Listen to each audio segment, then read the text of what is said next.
Uvlami, good morning, everybody.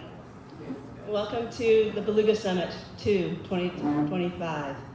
I'm Jen Lam. I am the ED for the Joint Secretariat, and I get to be your facilitator for the next 3 days. I'd like to welcome you all to Inuvik. I know many of you come from quite afar and across the ISR, Canada, and even from the US. We won't hold it against you, Ralph.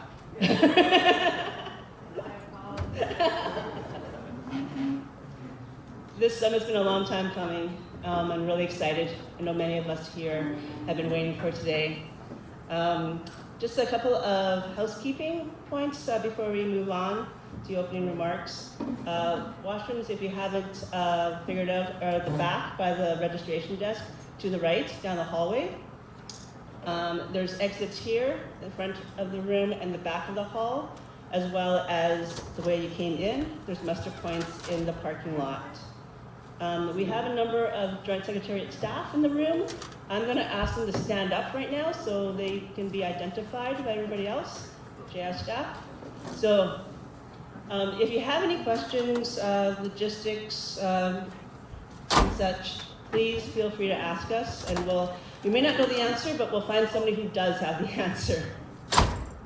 I just want to note that also we'll have the presentation laptop up here. So if anybody hasn't submitted their presentation, Jody will be manning the laptop. And we'll also have timekeepers up front here who are going to very politely remind you how many minutes you have left, so we can try to keep on track and on schedule for the next 3 days. We also have, we'll have videographers and photographers in the room. Hopefully most of you have signed off on your waivers as you came in. If you haven't, please notify them. So we're just kind of aware, we don't want to infringe on everyone's privacy if you're not comfortable. And with that, we're also going to have the whole, we have note takers through the whole duration of the summit. We want to make sure that we document the input and discussion. This will all inform Beluga management and monitoring moving forward for the next 5 to 10 years. So with that, I'd like to start with an opening prayer with Alan Gupta.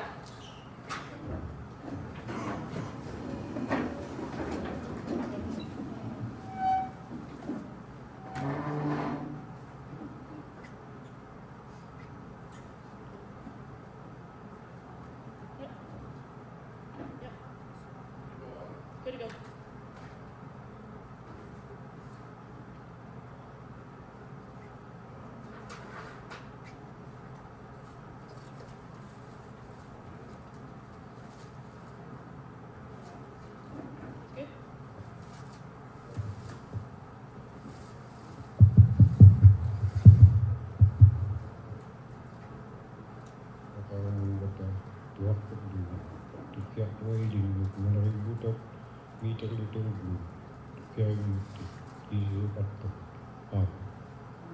Amen.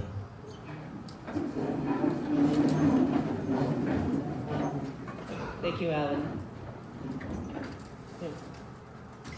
We're going to have a number of opening remarks. We're very fortunate to have great leadership across the ISR in wildlife management through the Game Council and FJMC and our partners in DFO.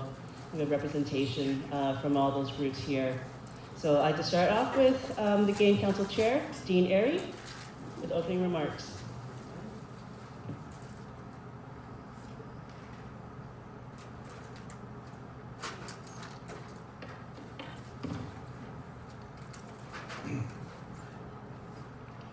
Ovlami, good morning. Welcome everyone to the Beluga Summit. I'm Dean Airy. I'm the Chair of the Inuvik Game Council. I'm very happy to welcome you all to the Beluga Summit 2025. I would like to thank everybody for taking the time to come here to Inuvik to spend the next 3 days with us. We have community members from here from all 6 ISR communities: Inuvik, Aklavik, Tuk, Willahuktuk, Sax Harbor, and Polita. We also have participants from across Canada and from the US. Thank you for making it, Raphael, and the rest of you from Canada. Thank you all for taking the time of your busy schedule to attend this event. We know this event is going to be very special for the next 3 days, as we're going to have lots of good conversations, lots of good talks and stories. For the first Beluga Summit was held in 2016. It was a very unique meeting. It was the first time all 6 ISR communities came together for a Beluga meeting of that size like this one. It was co-developed between DFO and the Inuvialuit through the Game Council and the HTCs. The 2016 summit was such a success that one of the key recommendations was to have another one in 5 years' time. Unfortunately, due to COVID and the other factors, we've had to postpone the summit until now. We've been planning for this one for a number of years until we could bring everybody together safely. And now we're all here and we're gonna have a good celebration of the Beluga Summit. I'm looking forward to sharing knowledge amongst all of us in these next three days. The summit is about bringing together Inuvialuit knowledge and significant scientific knowledge equally. It's not just about respecting the Inuvialuit knowledge, but also our values and our traditions. Belugas are important to us all as Inuvialuit for our identity, our culture, our history, and our future. When you harvest your first beluga, it is a huge accomplishment for an Inuvialuit. It is something to celebrate it by us. You should feel proud not only for harvesting a beluga, but also for being able to bring food to your family and the community. And that's what we all do when we do community hunts. We bring and we share our food, beluga. Belugas are one of the key species that connects us closely to the Beaufort Sea. Through that, we are connected to Inupiats, to the west in Alaska, who many of us share family lines with. We have an important beluga agreement with the Inupiats. Belugas are connected us with the Inuit and Nunavut Whaling connects to us to many other indigenous groups around the world. Through technology and modern Western culture and influence has been growing, and climate change is impacting us all. The Beaufort Sea, belugas, and the Inuvialuit remain dynamic and evolving to adapt to these changes, and that's what we're doing. As you know, up here in the north, it's changing rapidly. Like the weathers are getting crazier, warmer, and the storms that we're getting is unbelievable that we're seeing. The water's rising in the ocean. Things are really changing up here. So thank you again for coming. Welcome to the Beluga Summit. So thank you all. I'm just going to share a story of harvesting belugas. As you know, I changed my glasses so I could see everybody now. We all share our hunting stories, our harvesting, and we teach our children, our grandchildren of harvesting belugas. And last year I took my first cousin Shauna and I call her my sister, and me and my brother-in-law Andrew went out with AJ, and we went out, and I go out every year in the summer, and I take a couple of weeks off and I go down to the coast of Shingle Point area. And when we harvest, we go out. My son-in-law's here, Cody, my cousin Dennis, and all my other cousins that sits around the table. We all harvest together and we share our foods. And when we harvest, I took AJ out. It's his first time. Andrew went out a few times. He got his first whale. And Andrew's son, AJ, and I was a captain, and Andrew said, AJ, you're gonna shoot and harpoon the whale. So we started going out, and we was telling him to stay calm and don't get, like, he got excited when we were chasing the whale. Like when we have to go a long ways out, about 32 kilometers to get our belugas at Shingle Point. And we went out, and Cody and them was out there, and there was me, Andrew, and AJ in the boat. And we got out there and we seen these pot of whales, big wakes, and there was about 4 or 5 feet of water. And we started chasing, and when you run into a herd of whales, they make big wakes and like waves up, and you could see them. You can't see them underwater, not like Polita, how they have their nice clean water over there. We always see the videos from over there, but we took me and Andrew were chasing whales, and they started splitting up the whales, and we followed this one, and it came up just round, and AJ he shot way up above it, and we told AJ, okay, calm down, just take your time, don't shoot it in the head, whatever you do. And so we're teaching him as we're hunting, and just stay calm and just don't get excited, just aim for way back, because us over there, we shoot them first to slow them down, we don't, and after that, after we slow them down, then we harpoon it. So we started chasing it. First few shots, about 5 shots, he was like really getting excited, and he's that whale, he's at home, he started missing and going low, shooting high, and he calmed down, and once we explained to him, just shoot it in the back where it's, not way up, but the back to slow it down, and we could follow the blubber. And so he listened. When you teach your cousins or your nephews or your grandchildren stuff, they listen, and that's what he did. He listened to us, and we first, like after he shot it, then we got it, and he shot it again, and he harpooned it. And when you teach your grandchildren or your friends and that stuff like that, when they go out the first time and they see stuff like that, and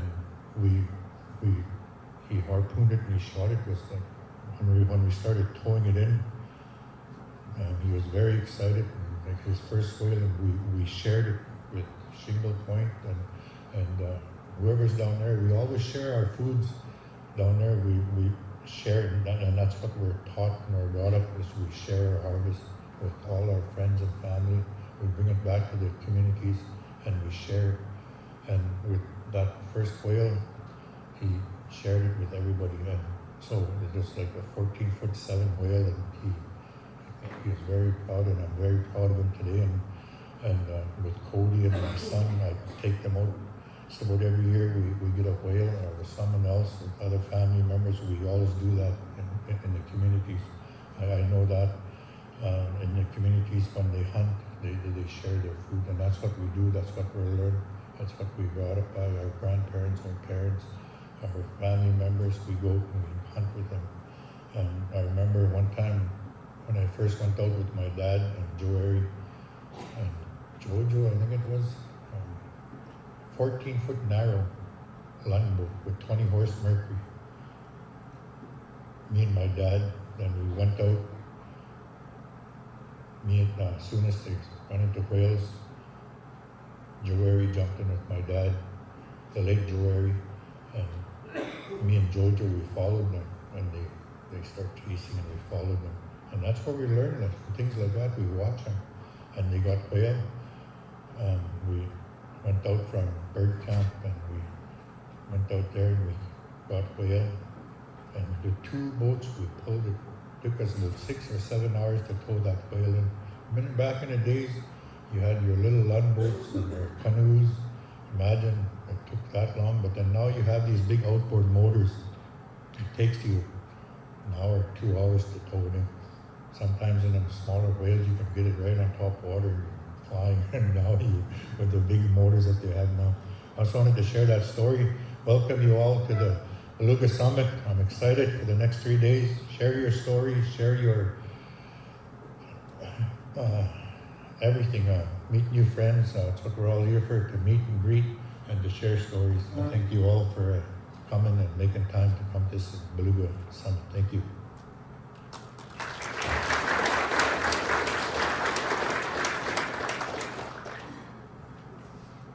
Thanks, Dean. Right, so next we have the chair of FJMC, Herb Nakamayak, fresh off the plane from Iceland. I think Herb exemplifies and reflects just how far-reaching Inuvialuit leadership and knowledge has reached across the world, and the work that he's done on behalf of not just Inuvialuit, but also the FJMC. So Herb? Thank you, Jen. Good morning, everybody. Good to see a lot of familiar faces and a lot of the people that we work with that we don't see every day from DFO and other partners. I just want to recognize our FGMC board members that we have here, Stan Rubin and Eileen Jacobson, and all the other knowledge holders that are here. I don't know if we would be here today if it weren't for you and how you decided to work together with science and what we do today. Pretty grateful for a good board. Our board, I don't know if many people know, but we have two new members who are scientists, and then we also have our knowledge holders who really make a good compilation of science and indigenous knowledge, in this case Inuvialuit knowledge, working together. My job is just to ensure that they have the space that they need to do what they do, and the expertise that comes out of everything, all the papers, reports, and everything is pretty amazing. I also want to recognize our staff too, our FGMC staff that we have here in the room, and some of them behind the scenes. Sometimes we family pass on and we can't make it to everything all the time. So I just want to recognize that, but also our co-management partners, and also folks from all the communities. Thank you for working with FGMC. I know that I don't go out to the communities very much, just basically coordinate with the board and ensure that, as I mentioned, we're in the right place so that we can continue to work on the priorities that are for Inuvialuit. In our case, the Beluga management plan, which you saw, which took a couple of years to get done. And it's actually one of the most comprehensive projects in the whole of the Arctic. And when it comes to Indigenous people, we're very much ahead. I was just on the road for a little bit. In another role, I'm the Vice President of Inuit Circumpolar Council of Canada, but I represent Inuit in the whole of the Arctic on certain issues, and one of them is fisheries negotiations. So we are far-reaching, but we can't do it alone. The co-management system that we have in place, just from it seems to confirm every time we get on the road to negotiate with other countries that we like to say that our co-management system is number one in the world, and it really seems that way. I'm not putting a silver lining on it, but it's all of you that work together to make it so. So I want to say thanks to everybody for all your hard work and ensuring that priorities of Inuvialuit are met when it comes to monitoring. Right from the get-go, from negotiating sort of a contract at the beginning of the season, full circle, the monitors out taking the samples, and and the HTC's taking care of the logistics, and for the samples coming back to a freezer somewhere and then analyzed in a lab. I think when I think about this Beluga Summit, I'm only my fourth year with FGMC, but I'm thinking about a synthesis report and how our knowledge systems could be synthesized to ensure that it's reflective and respectful of Inuvialuit. I think as we carry on, this will give us the next direction for the next 10, 20, 30 years, and hopefully not that long, but it's always good to think long term, but have a good short-term plan, especially reacting to the government of today. We don't know what's going to happen in the next couple of months, but we're going to keep ourselves strong and keep going, and I think and that's how we'll continue to succeed. And looking at the reports from FGMC through time, it was solid right from the get-go, and good collaboration and coordination and cooperation on both sides of science, which is basically Canada and some other partners, and Inuvialuit. So we've come a long way, and it's good to see the future leaders in here with each of the HTCs in the room. We're here to help however we can as FGMC. We want to continue to learn as well too. We have a good system, but we could always improve it.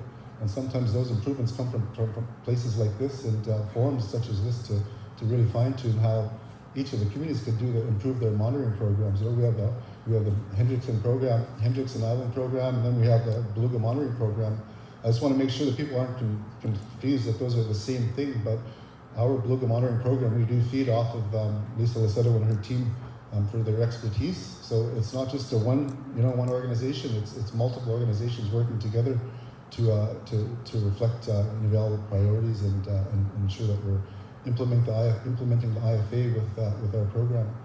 I won't speak too much more. I know we have a full day on Thursday. I'd like to just want to recognize everybody again, all the knowledge holders that are in the room, and all the scientists that are here too. So it's very important to collaborate and coordinate, and kind of looking forward to what's next after this, especially being right involved with the Beluga monitoring program for us. It's pretty exciting. So, P90 again, everybody, and welcome. And yeah, I'm headed off here and doing a couple other things, but I'll be around the next couple of days. So feel free to bug us anytime. P90, thank you.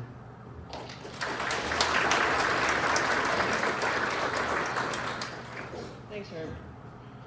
And finally, from DFO, our co-management partners, we have Amy Amos, the Regional Director General, and also hometown girl.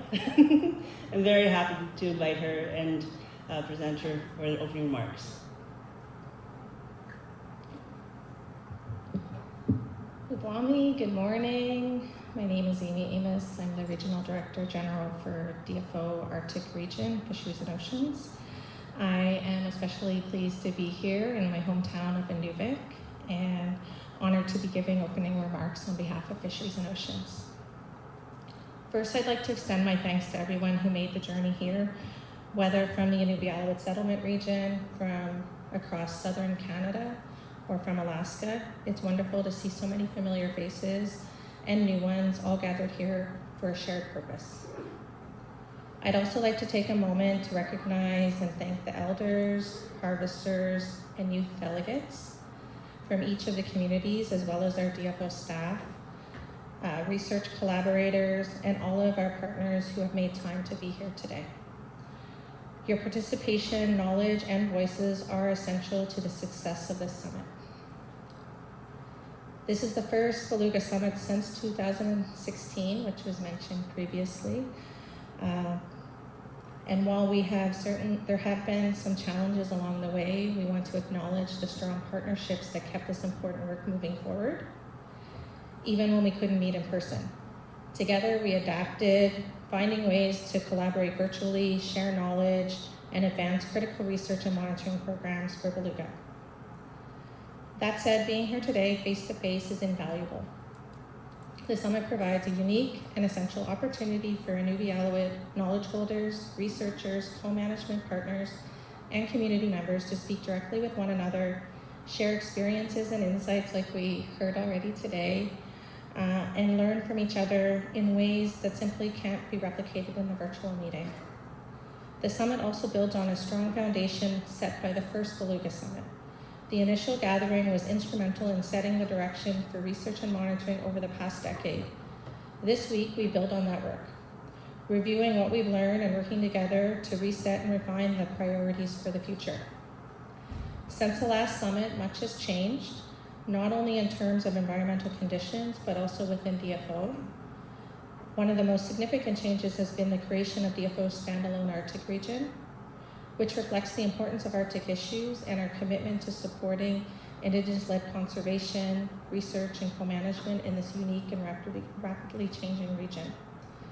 We are proud to support the long-standing co-management approach in the Inuvialuit Settlement region, which is founded on collaboration, respect, and the integration of Inuvialuit knowledge and Western science. This approach continues to guide our work, ensuring that management decisions reflect the lived experience of communities with the best available information. I look forward to the presentations and discussions over the next 3 days. I encourage everyone to ask questions, share your knowledge, and work together to shape the future of beluga research, monitoring, and management. Thank you.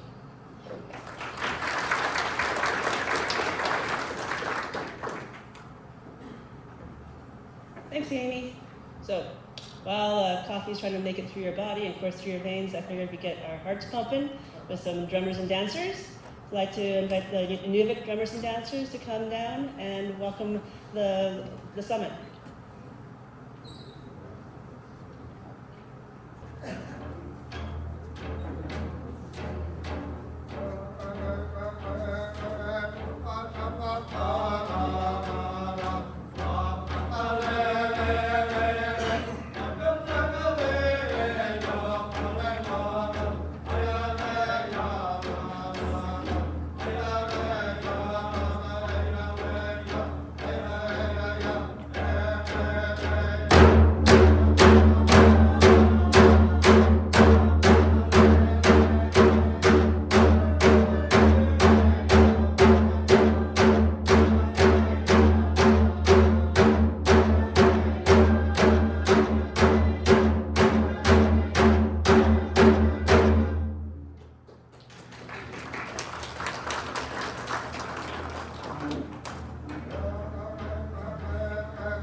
this next motion dance we'll be doing is women's exercise. Years ago, we knew that the strength of the woman was needed as just to help everything go along, and the women did a lot of work. So nowadays you have aerobics, while we had women's exercise.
Hello. This next motion dance is, we'll welcome Liam to the dance floor. We'll do Simon's song. This was a song that was a favorite song of one of our elders in Aklavik, so we like to call this Simon's song.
I just want to mention that it's always so great to have people come up and help us. We didn't have a large group today because a lot of our members they have to be at work and whatnot. But I think as a people, when you see other people needing help, they're just eager to come and help. So this is a perfect example of people coming together, working together, and celebrating together. So thank you we have Aklavik, Tuk, and Inuvik. But it's just great to see. Thank you. Whale Tail. This next song was composed by Debbie Gordon Rubin, and she talks about one of our delicacies to eat is a whale tail. So in her songs, you'll see all the motions. She's reminiscing about the actual hunt, and you'll see them going through the waves, and they harpoon the whale, and they work together, and they pull the whale back, and in the end, they're gonna eat. They know they're gonna eat good. So here's Debbie's whale tail.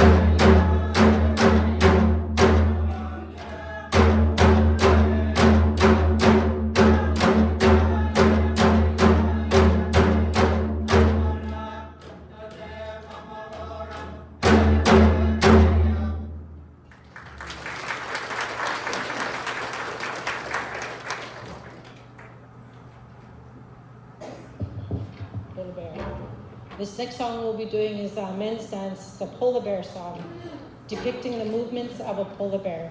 This is one of our favorites to watch the men dance the polar bear.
This next song we would like to do is a trekking song. And we would also like to ask anyone who wants to learn how to dance to come up and give it a try. It's really easy.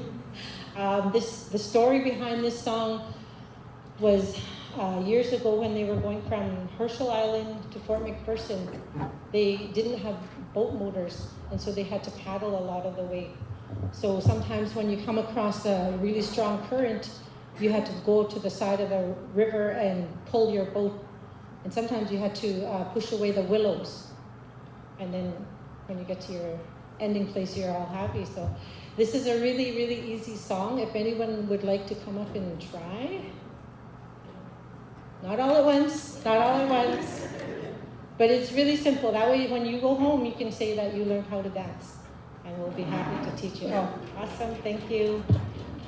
So when the women are dancing, please watch the woman. And if any men come up, we'll ask you to please follow the man. So the differences between the woman dancing and the women are graceful and their motions are very fluid, whereas the men are just a little bit more masculine and they're just celebrating their strength. So here is trekking.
our last couple of songs will be invitational.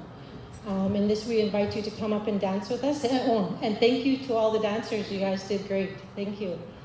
So this next few songs will be just freestyle songs, which you can pretty much move any way you want. We kind of ask the ladies to follow the ladies once again, and the men to follow the men. But the men get to make noise, like...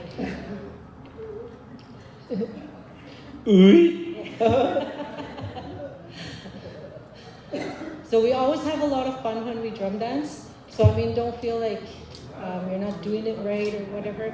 You just come up and have fun. So here's a couple of freestyle dances.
Okay, this is absolutely the last song now.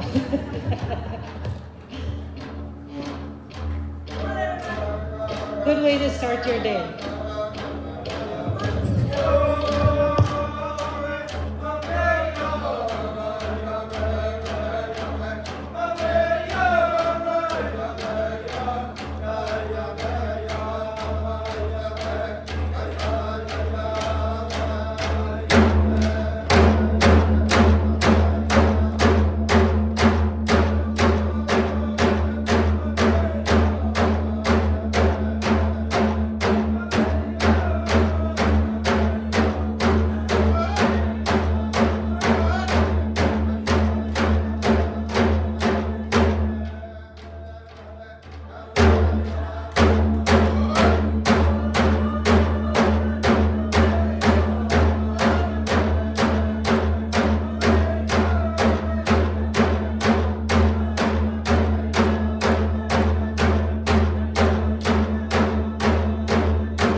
Thank you very much to everyone, and I hope you enjoy the rest of your summit. Thank you.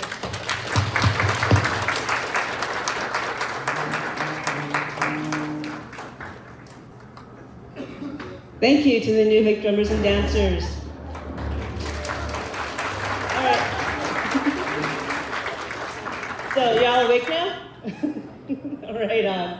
So I thought it'd be nice to be able to do a round table of introductions. And I know we have a big room, but we've made space in the agenda. I think it's very useful considering the diverse range of people we have here.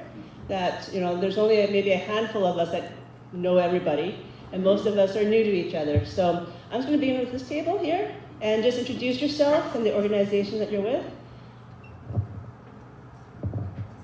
Amy Amos, I'm with Fisheries and Oceans, based here in Nunavik. Jim Elias, from Tuck, but I'm representing the Univille Game Council here, and I'm also the Tuckahoe Trappers Committee Chair. Thank you. Hi again, everybody. I heard Naki Mack, FGMC Chair. Candice Rubin, Polytech, representing IGC. Nigel Hussey, University of Windsor. Luke Story, Fisheries and Oceans and University of Manitoba. Emma Sutherland, Fisheries and Oceans and University of Manitoba. Ryan Binder, Department of Fisheries, Oceans, Fisheries Management, Inuvik. Dustin Whalen, Natural Resources Canada. Lisa Lucetto, Fisheries and Oceans Canada.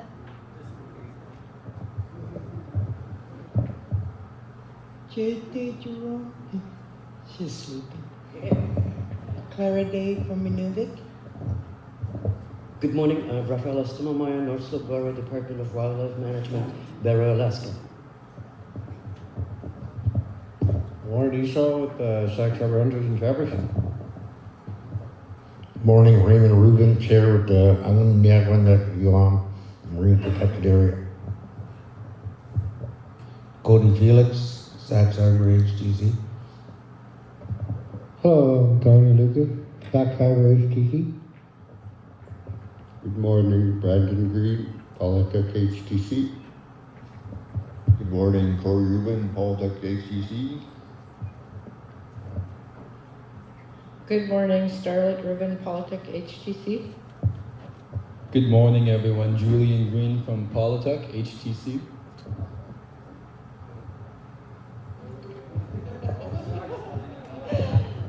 Sabrina Lucas from Sac Harbor, representing HTC.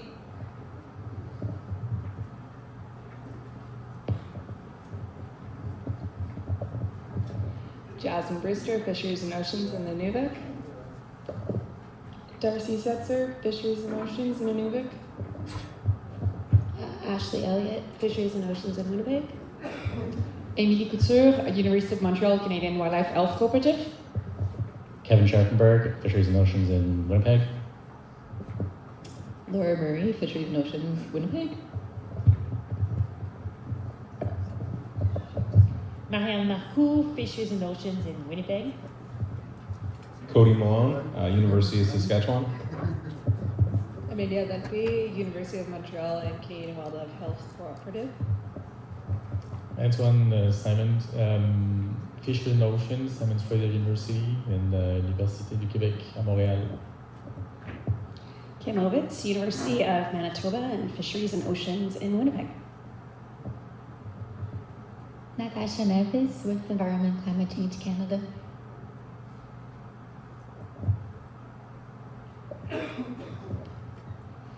George Lenny, Inuvik HTC rep. Leanne Williams-Jones, Gwich'in Renewable Resources Board.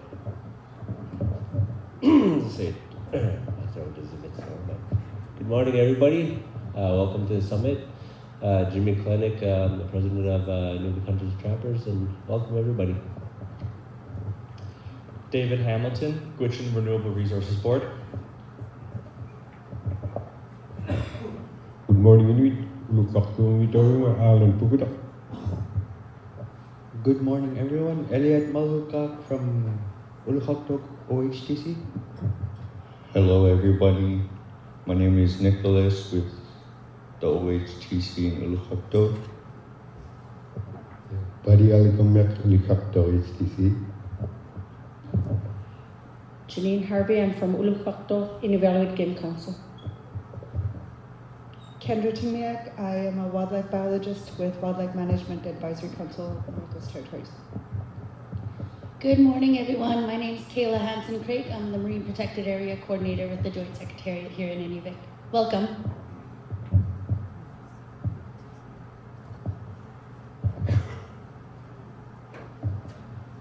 Good morning, everybody. Lenny Mahok from Toyatak HTC. I also representing the Maui Monitor Program. Daryl Nasrallah, Toyatak HTC. Stan Rubin, representing the Fisheries Joint Management Committee. Good morning, James Polkak here representing the Takpiak HTC. Welcome everybody. Good morning all, it's Eileen Jacobson from Tuktuyak of HCC.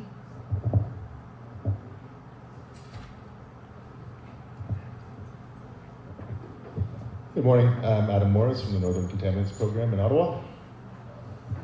Good morning, I'm Sonia Ostertag from University of Waterloo, and I live in Owen Sound, Ontario. Good morning. My name is Chloe Dolly. I am with the GNWT Department of Health and Social Services, representing the Office of the Chief Public Health Officer.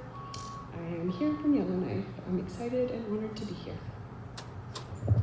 Hi everyone, I'm Amelia De Silva. I'm from Environment and Climate Change Canada in Burlington, Ontario, and I'm working on Lisa Licetto's project. Good morning, Wendy Stott, Fisheries and Oceans Canada from Winnipeg.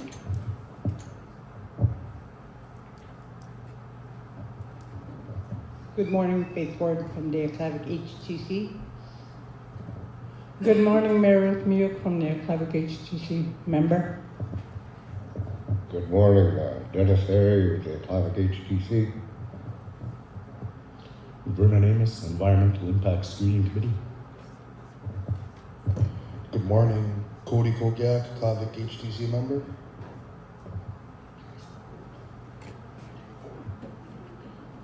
Let you go again, no, it's okay. Good morning, I'm Keo Campbell, supporting the work of the FJMC. Hi, Lauren Arts, resource biologist with the Fisheries Joint Management Committee.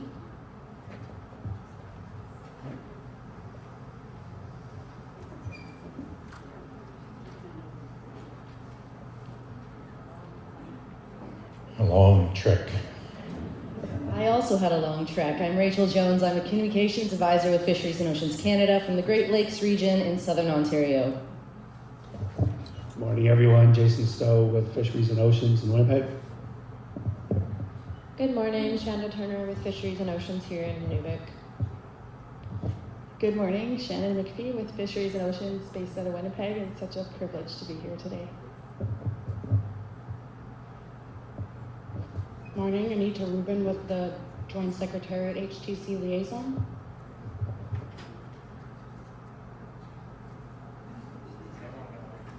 Come on, Howie. Let's give our sound man a big round of applause for doing the sound this week. Right on. So close. Good morning, everybody. My name is Jody Marin. I'm the Committee Program Manager with Joint Secretariat. Thank you, everybody. It's good to hear everybody. We're a little ahead of schedule, which is great, but I don't want to jinx it too much. So we're going to take a quick coffee break. We'll come back at 10:30. I think we have somebody running up to get plates and napkins, but there's snacks in the back and coffee is brewing. It might just be ready. All right, so we'll see you back here at 10:30.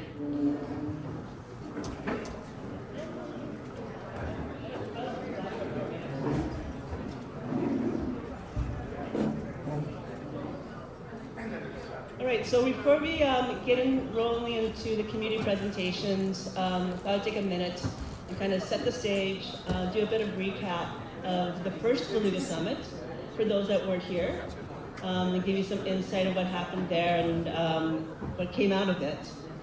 So the first summit was in 2016, and like this one, it brought together community members, researchers, and managers. And did it for the first time on this scale to talk about belugas. It was a unique meeting, not only in scale and scope, but also in how it was organized. It was co-developed with the Game Council and FJMC and the HTCs and DFO. And the agenda was largely community-driven. We heard from the HTCs, we worked with them directly on what they wanted to see and hear. And that process was so successful that we repeated it for this one. Coming out of the first summit were a number of key recommendations and priorities, including a new population estimate, a better understanding of beluga health and linkages to human health, information on beluga movement, especially in the offshore, and increased communication and increased youth engagement. So many of these priorities led to research and monitoring work that we will be hearing more of in the next few days. And in addition, there was an FJMC recommendation that the Beluga Summit be repeated on a 5-year cycle to continue to share and update the state of knowledge and revisit research priorities and management needs. So here we are, a few years later. So for this summit, we have some high-level objectives for the next 3 days. Again, we're looking to share knowledge on beluga whales, including Inuvialuit traditional ecological knowledge, and the work that came out of the recent research programs. We're looking to summarize the current state of knowledge to inform gaps in future priorities. And we're looking to develop recommendations to guide the management of beluga whales in the ISR and support the Beaufort Sea Beluga Management Plan, which I believe there are copies of in the registration table if you want to grab yourself one. And once again, the development of the summit was driven by the HTCs, Game Council, and FJMC. Both the agenda and the objectives were informed by in-person and survey engagement with all these boards. I'm going to take a moment and also thank the steering committee, the chairs of FJMC and Game Council, for their hard work and me putting up with me pestering them on a regular basis. And I also really very much want to thank the working group, the staff of the Game Council, FJMC, MPA, and DFO, who've worked tirelessly for the last number of years to put this all together. So for the next 3 days, we are going to have chairs for each of the days.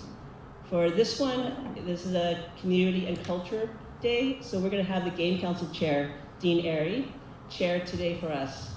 Tomorrow we'll have Jason Stowe from DFO, chair the day, and the last day, being the co-management day, we'll have Herb Mekamayak chair that day. All right, so I'm going to turn it over to Dean, and he'll introduce the first of the HTC presentations. So this was something that came out of the first one, and we were pleasantly surprised just about the amount of community knowledge that was shared. And the sharing was not just between community members and researchers, but amongst communities and within communities. And it was impressed upon us how important it was to have that sort of space. It's something that we don't have the opportunity to do, is to have all 6 communities share their knowledge collectively about belugas. So we thought it'd be useful to make some space in the agenda and give the communities a chance to just talk about belugas on whatever they want to. It's up to them. They can either do presentations or just come up and tell you about their experience with belugas. So I'm going to hand it over to Dean. Ovlami, good morning. Everyone knows me as Manny. You can call me Manny. Good morning.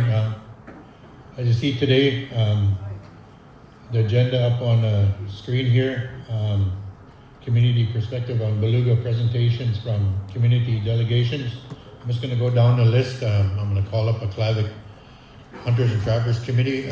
If your board can come on up, or whoever your delegates, and come on up and share your stories of your community hunts and whatever you want to share. I will call up a Klavic.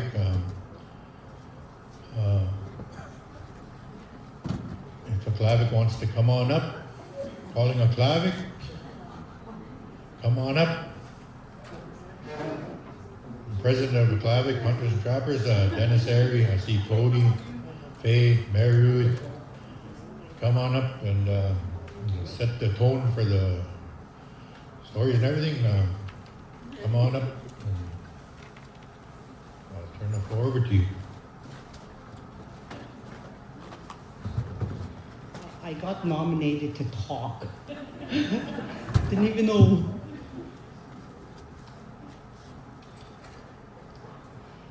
We as the Valley is of the users of the beluga whale, along with other users from different areas. It takes up to 1 week to prep the beluga, maktak, and the meat for the winter supply of food. You have to be careful when prepping your maktak and try to avoid botulism in the food. The whale at West Whitefish, Birch Camp, and Shingle Point. Our ancestors and our grandparents used to tell us that when out whaling, we are to keep quiet when the hunters are going out to hunt. The whales have very sensitive hearing, they say. Some of the areas we used to hunt are West Whitefish, that's Nakilat, Birch Camp, Blow River, and Shingle Point. With the maktak, it could last us until the next whaling season if kept properly stored. And I remember as a kid when my dad used to hunt, all I did was prepare the blubber and put it in the pails and help them cover the maktak when it's all ready to be stored away. And they used to store it in along the hills. They used to have like ice houses built, and that's where they used to store it along. That's what I remember as a kid. Thank you. You got anything to say? This is Mary Ruth and Dennis. When we go out whale hunting, we just have to be quiet and respect our elders when they're going out hunting. To prep it, it takes up to a week, and because after you're butchered, you got to lay it out for a day for the top to dry, the blubber, top of the blubber to dry. Then the next day you'll take it off and remove some of the blubber to make the okra, and you'll cut your whale into squares where you could make like a little string so you could hang it over the logs for a couple of days to dry, then you start to cook it. You'll have to cook it very slow in order to have good maktak. If not, that blubber part will just come like rubber and hard. And then you store it, you'll peel it, you'll put some okra up in the bottom of the container, then you put some maktak, and then some more okra, and the last bit of it before the pail is full, you'll put some okra on it again and store it in a cool place till you're ready to bring it home. Once you bring it home, you'll throw it in your freezers, and it will be good till the next hunting season if you store it properly. Thank you.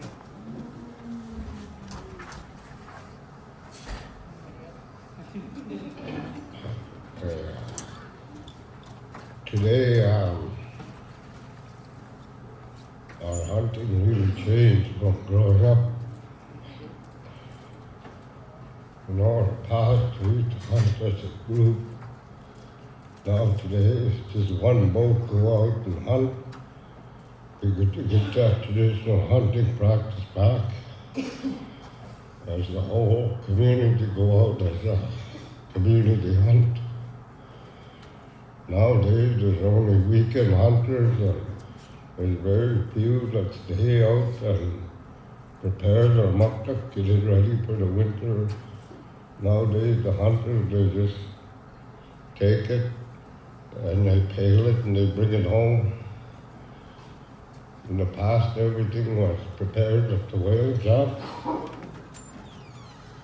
Be good to get that traditional hunting back. Thank you.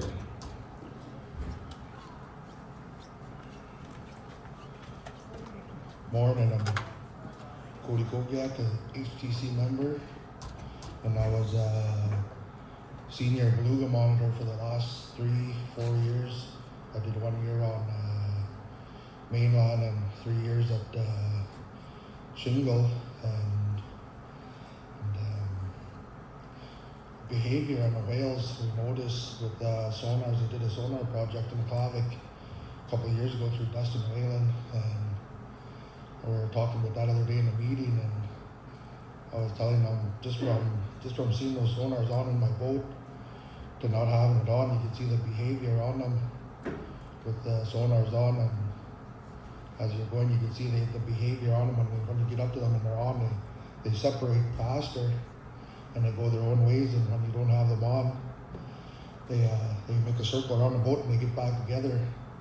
That's we noticed that hunting in the past few years. And that's just like the sonars in the ocean that they're putting. We see a lot of comments on them, and that's one of the projects. I don't know who that run through, but there's comments on it, and that's just like the sonars. I guess that's not kind of friction or anything, but whatever they let off in the water for the whales, and that's a behavior we've seen on them. And as I was growing up, I noticed a difference of working with whale from as I remember working with George Slamio from then. It used to be a 3-day process of working with it. You cut it up, next day you cut all the blubber off, hang it, then we cook it, and then we used to keep it there with us for the whole month of July after we hunt it, and used to keep it in the shade or in a tent or somewhere where it's cool out of the sun. And now today when we go and do that, you could pretty much do that in 1-2 days, and then you pale it and bring it home uncooked. And everybody works with whale different, and they have their own ways of doing it. And I guess the main thing of it is trying to get the blood out of it, they say. And I noticed that over the years of working with it and harvesting, and it's a big change from back then to now as you think about it. And no offense, but I don't really eat the muck duck, but I hunt it every year for my grandma, my aunties, my mom. They all live off that stuff. My family. And yeah. Other than that, we're good for today.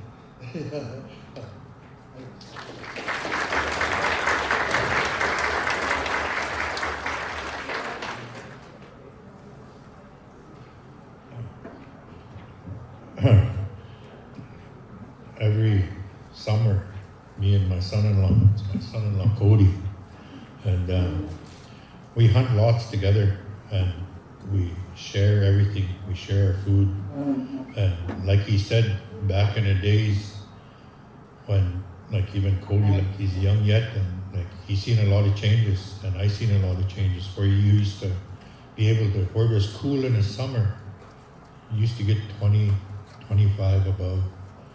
And now, today, in this day and age, like it's so hot out now, and you have to work with it. Some days when it's too hot, you don't go out hunting because it's too hot. And when it cools off a little bit, then you'll go out when the weather's nice, and you work with it, right? And everything's changing nowadays like that, like the weather, everything. And so that's things that we have to adapt to, and then the animals have to adapt to it as well. The belugas, like back in the days in Shingle Point when they were talking, you used to never be able to swim down there, and like the water was so cold, and you dip in your feet in the ocean, and 5 minutes you have to get out of there. But then nowadays kids are swimming, they're swimming on the ocean, 5 minutes, okay then. So that's what's happening nowadays. The water temperatures are warming, the sea levels are rising. We see that all summer now in the Beaufort Sea, because the glacier is melting in the North Pole or South Pole, wherever that's melting, it's melting, and they said that's what's not going to happen, and we see it happening nowadays. So the sea levels are rising. Next up, I'm not going to talk too long. I'm going to keep going with the agenda here. What we have is Inuvik, come on up. Inuvik, I'm going to share your presentation with the crowd here. It's exciting. Inuvik, if you can make your way up, come on up. Inuvik.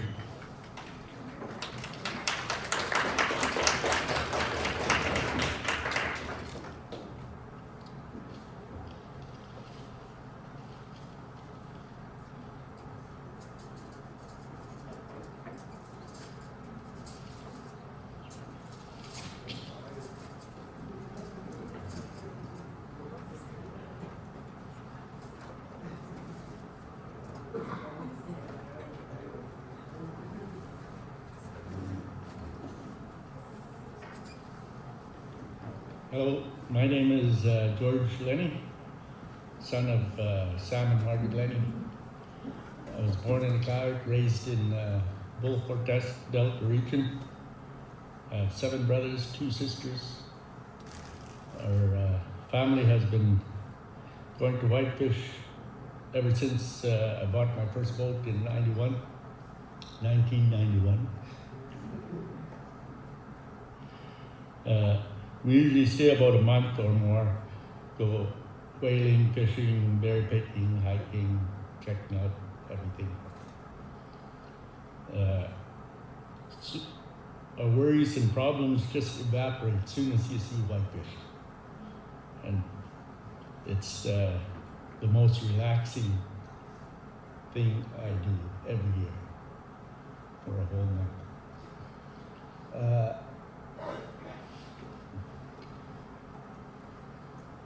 My daughter did her science project on whitefish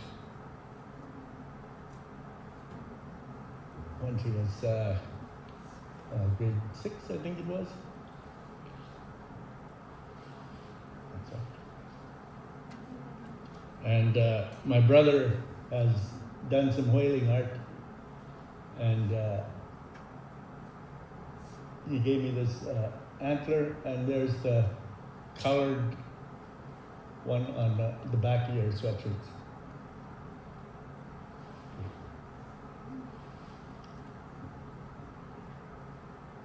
Traveling to East Whitefish is an adventure all itself. One year we took 3.5 hours was my fastest time for moving to Whitefish. And 7 days was my longest. It all depends on the wind. And one year it just blowed and blowed and blowed. My brother came up for a holiday to go to Whitefish. He had holidays in Lucas Point. Yeah, but the grandkids really like to travel with us. Grandkids are the best to take to Whitefish all the time. And my brother one year loaded his boat up so much that he couldn't get up on step. And he took 8 hours to get to Whitefish, just puttering along. Yeah, once we get there, we set up all camp. We always travel with a group of us, 3 or 4 boats. And once we get there, we all help each other set up camp. And once we're all set up, we usually wait for the cooler weather probably in August. July is way too hot nowadays. I'm a retired water survey person, 40 years. And in 1977, the Mackenzie never got warmer than 16 degrees. Now it's over 21 degrees. When we go whaling, one year we went whaling with my brother.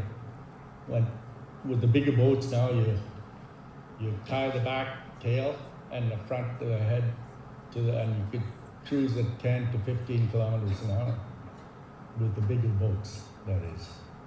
And one year my brother we waited for the whale to stop moving, and so he tied up the front and sliced underneath here and stuck a rope underneath there, and he stuck his hand in the whale's mouth looking for the rope, and the whale licked him. He pulled his hand out really fast.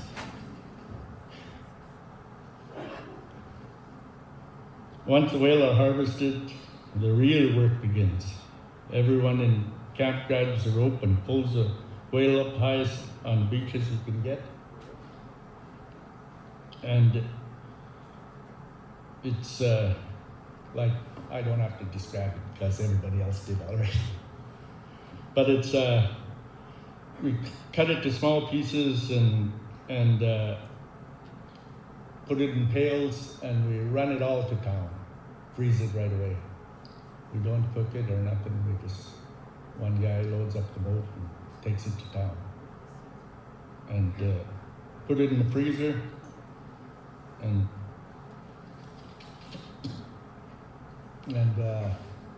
once the whale is all done, then we can start doing the other stuff. Berry picking, hiking, doing our favorite pastimes. And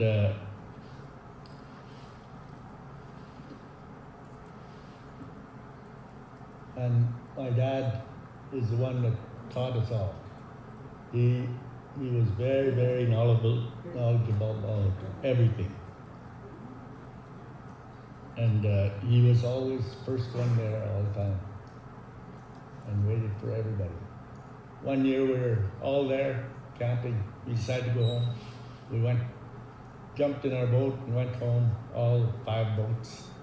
As we were going home, here comes our other brother, Sammy, coming to Whitefish when nobody else was there.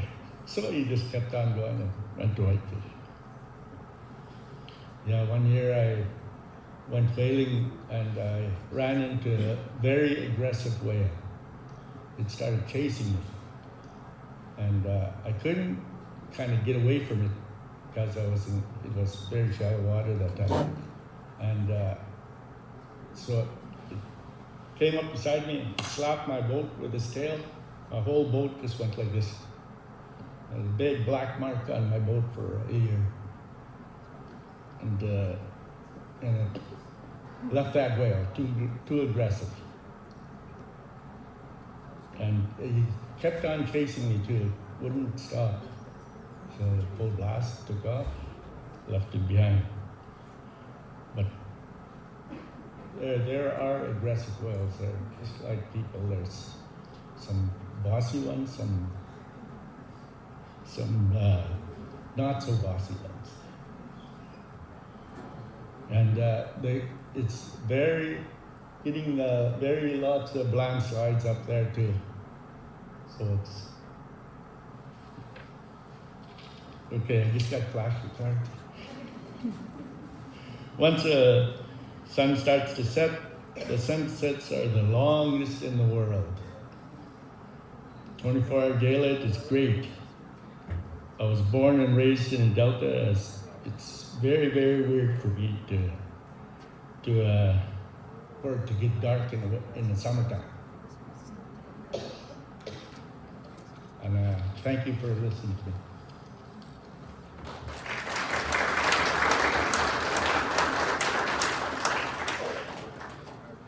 Hi, my name is Clara. This is my granddaughter Jade. And every year we go down to East Whitefish Station to go whaling. And I take my grandchildren, my great-grandchildren, and then teach them everything they need to know. That's our camp there.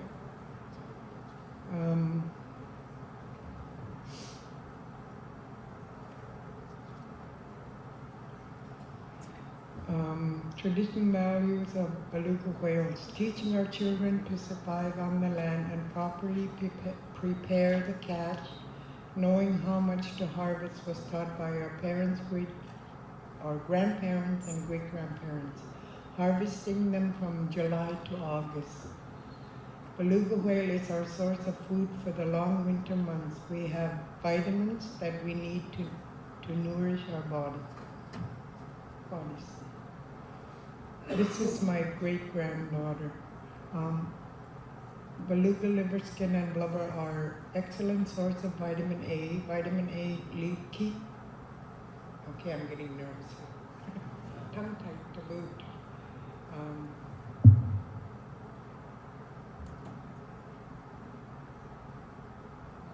Vitamin A keeps our skin, bones, and eyes healthy. We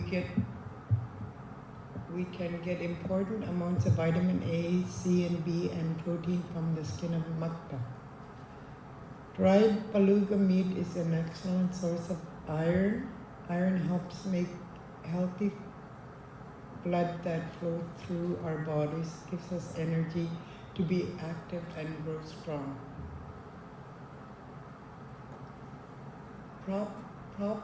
Proper preparation is taught to us by our parents.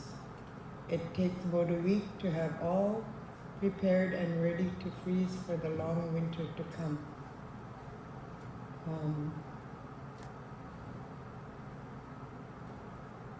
I'm missing one picture there. When you first, could you put that? When they first get the whale, we lay them out so all the blood can drain out of it. And then we, in a day or two, depends on the weather, if it's really hot, you can do it the next day. But if it's nice and cool, foggy, you can wait for 2 days for all that blood to drip out. And then we'd bring them to the stage, and this is how we prepare them. We take all the fat off, not all the fat, we leave some.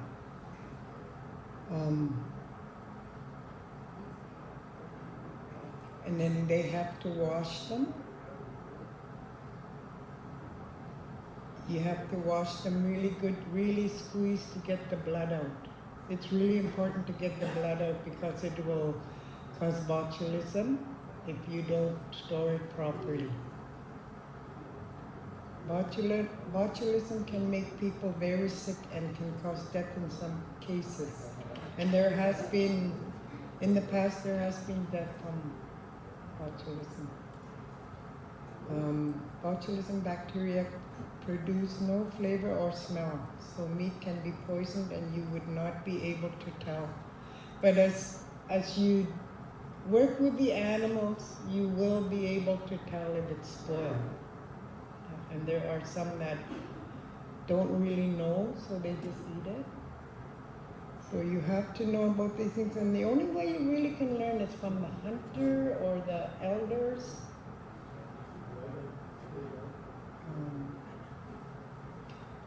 Beluga monitors are in place to ensure that samples are sent for testing. When samples are sent out, please notify the appropriate person or persons of the results as soon as possible.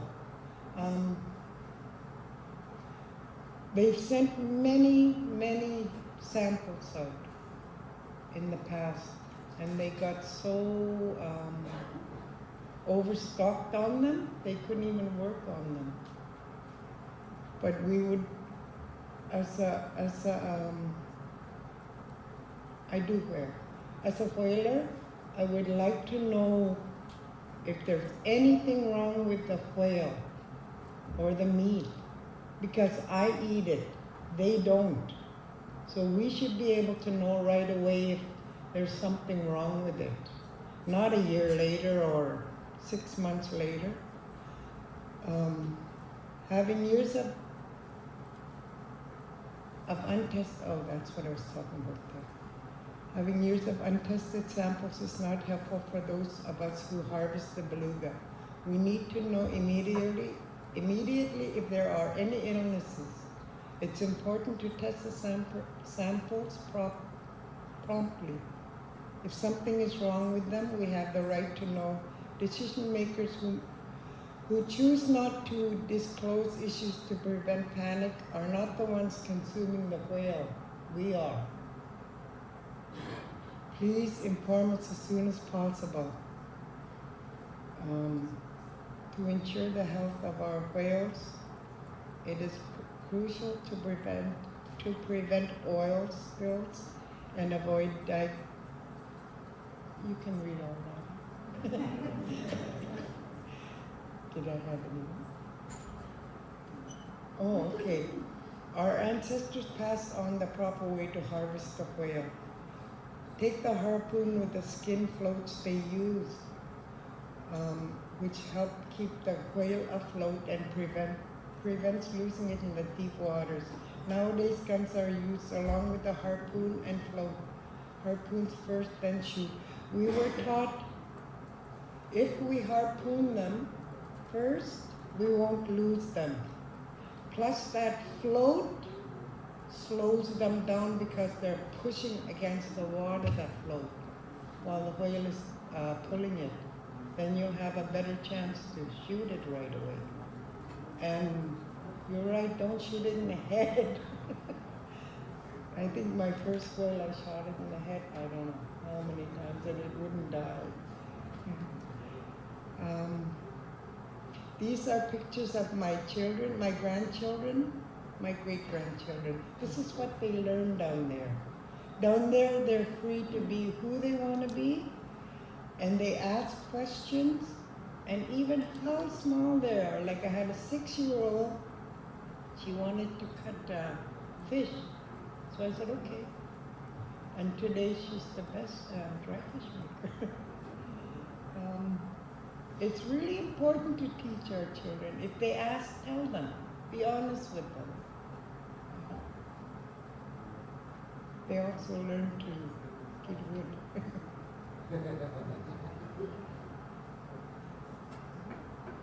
All done? Thank you.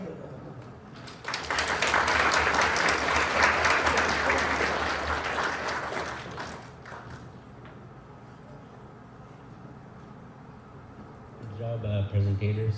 I just want to say a couple words. Just to all the communities and to all the elders and all the harvesters that share all this information. I think it's really important to come into a big summit like this and share our knowledge together, and also to share stories and our traditional ways. I always try to share what I can when I can, and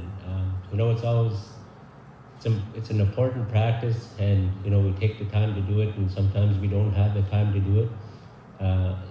We like to spend as much time as we can out there to do what was taught to us, and sometimes work doesn't allow that for some people.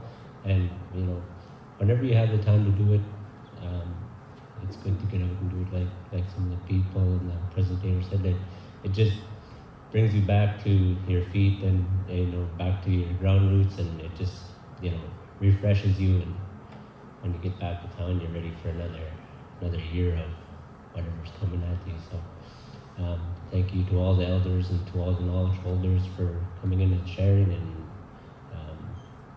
have a good rest of the summit. Thank you.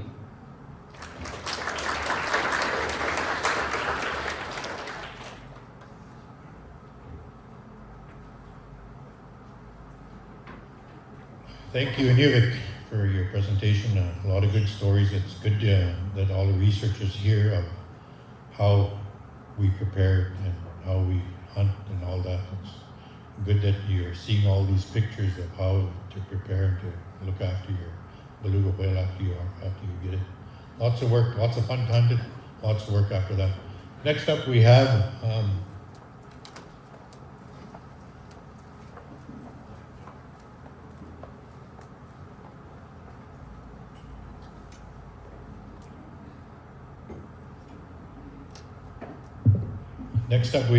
Politics. I just want to note that the late Tony Green has passed on.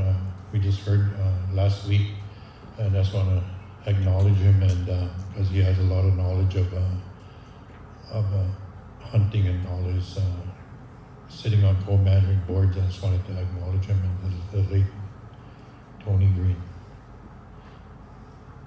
Politics, if you want to come on up. Just while they're coming up, I'd like to listen Georgie, when he told his story. I heard of that story of whales being aggressive. My dad told me a story like that too, and how they turned around on you and they hit the boat. And right away they chased it a couple of times, hit them a couple of times, they just turned around, they left that whale. That's the best thing to do when they're like that. So thank you, Georgie, for sharing that story. Next up, we have Politics. I'll turn the floor over to you.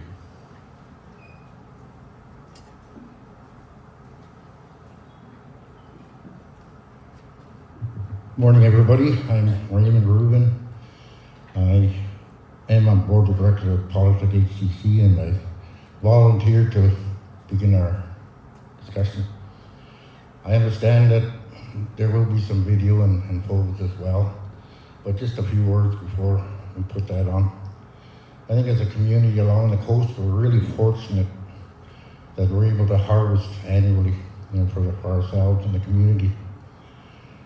Just going to a couple of things as a thought. We still continue to harvest and camp out as families, many of us. And those of us that are patient, we camp close by the community in a place called Argo Bay. We're fishing and we're waiting for the whales to come in. But as well, we do have hunting parties that go further north for guaranteed harvest. I mean, pretty much guaranteed. I don't think there was a year, maybe one out of the 30 years or so that was skunk. But they go out toward Cape Perry and a place Tony Green has as a polar bear and hunting whale camp in Browns Harbor. So the hunting parties, as each of them are ready to go out, maybe a 2 or 3, depending. Now it's a little quicker with the boats and that, but one time maybe 4 or 5 hour trip. So there, I think usually what happens in the first, any given day when whales are harvested, the community usually comes together and people go out to wherever they're preparing a whale to get a piece for themselves. So usually they're shared the first whale or 2 that are caught. And then through the season, the harvesters and people are hunting for their families. And some of us have generational and kids with their own families, so we're hunting in many ways for ourselves and the community.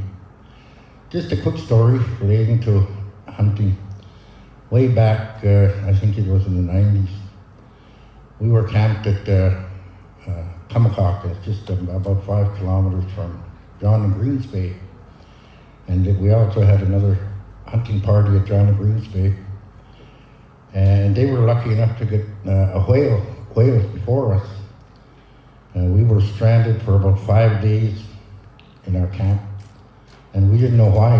We heard they got whale next to us, so we walked from Pummacock to John and Green Bay so we could have some fresh mukta. While we were there, we found out that one of the harvesters had picked up an artifact from an old grave site. He took a knife with a bone handle, and when we heard about it, we started blaming him. Put that knife back. We're not getting any whales, the winds are rough. And anyways, after we've done, we went back to Pummacock. That morning, about 5 o'clock, we woke up, whales, and there was glass, you could see glass right through the bay. We harvested about 15 whales that morning. We had heard that he went and put that knife back, so don't pick up artifacts. Yeah, with that, I'll leave it to the rest of the group to say a few words. Thank you. Good morning.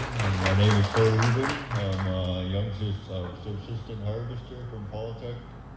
I have a few videos I'd like to share of our harvesting whale hunting. I grew up hunting with my Uncle Joe and my dad, David Rubin, throughout the years. It's my first time speaking on a big speaker, so I'm a little nervous, so bear with me. I never prepared for this, so just lost my brother a couple of days ago, so I never got any preparation on to do this presentation. So here's a little video of our harvest whales last year.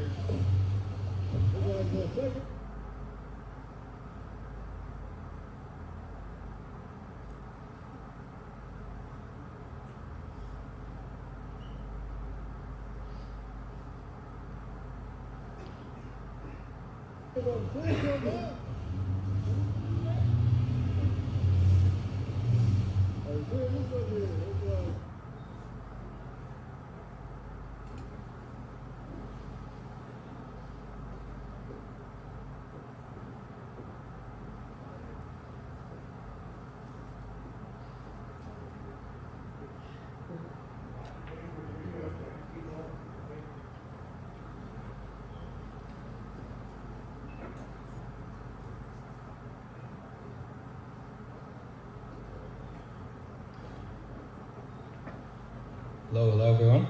My name is Julian Green and I'm a young hunter learning to pick up the ways of my successors like me. And I'm very new to this gathering and speaking and learning about our traditions and culture, so I hope you'll all be patient with me. I as well did not prepare as heavily or extremely as some of the professionals have. Growing up in Polytech, I've always heard like people say we have glassy water. You know, we grew up in a very selected place, I should say. And I'm happy to be a part of that, you know. As a young hunter looking up to people like you, I hope you all can inspire the next generation and put your own will into it, I guess. Thank you.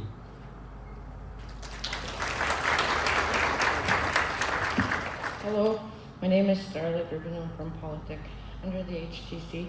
I do a lot of traveling with my common-law partner, Corey. I've been on multiple whale hunts with him, chasing, preparing, doing whatever I can to help in any way I could. You can see that's me with the green jacket standing by the whale we got last summer.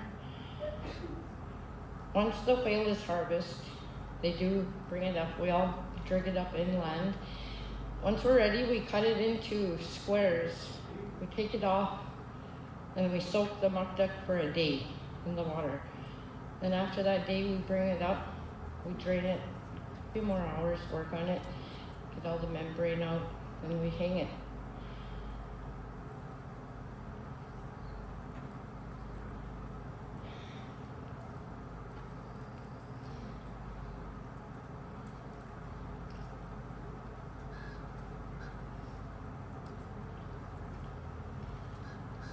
So that's how we take the muck duck off the carcass. After all that muck duck is off, we do take the meat, we bring it up, we put it on the rocks, and then we drag the carcass out. We cut the gut open, make sure it can, drown itself once it's brought out into the open, deep water.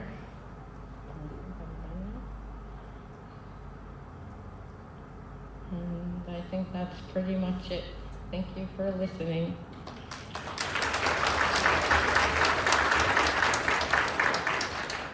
I'm Candace Rubin, and once I worked with Star and we went MIA from work because there was a whale call. Also, Corey has the best oak suck in town.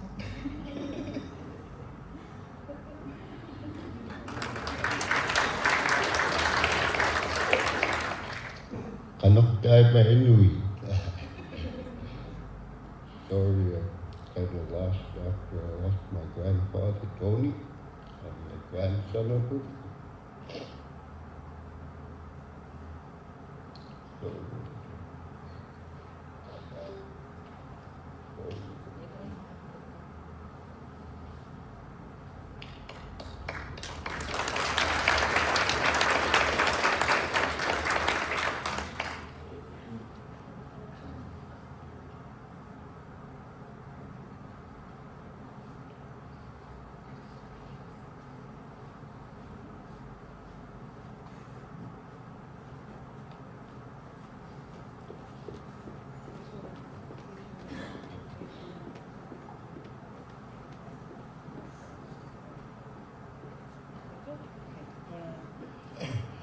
If we could stand for a moment and have a moment of silence for the late Tony.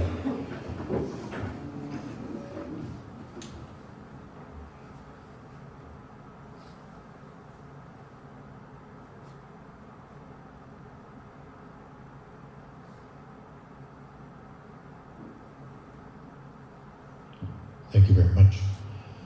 I know it's hard when you lose family members, and it's very tough to go through things like that. And we pray for the families. We keep you in prayers.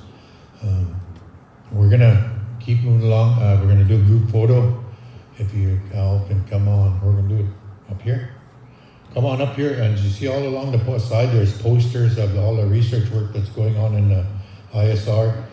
Take a look at them, and we'll do group photo if you don't mind coming up. Come on up, and then after we do the group photo, we'll break for lunch. Oh, we're going to do another presentation, and then we're going to break for lunch after the presentation. Okay, come on up, and we'll do a group photo really quickly.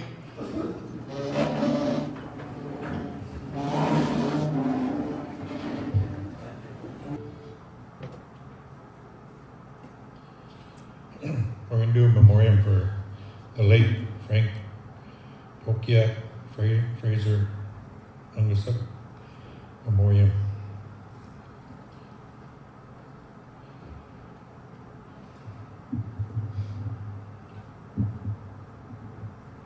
Okay.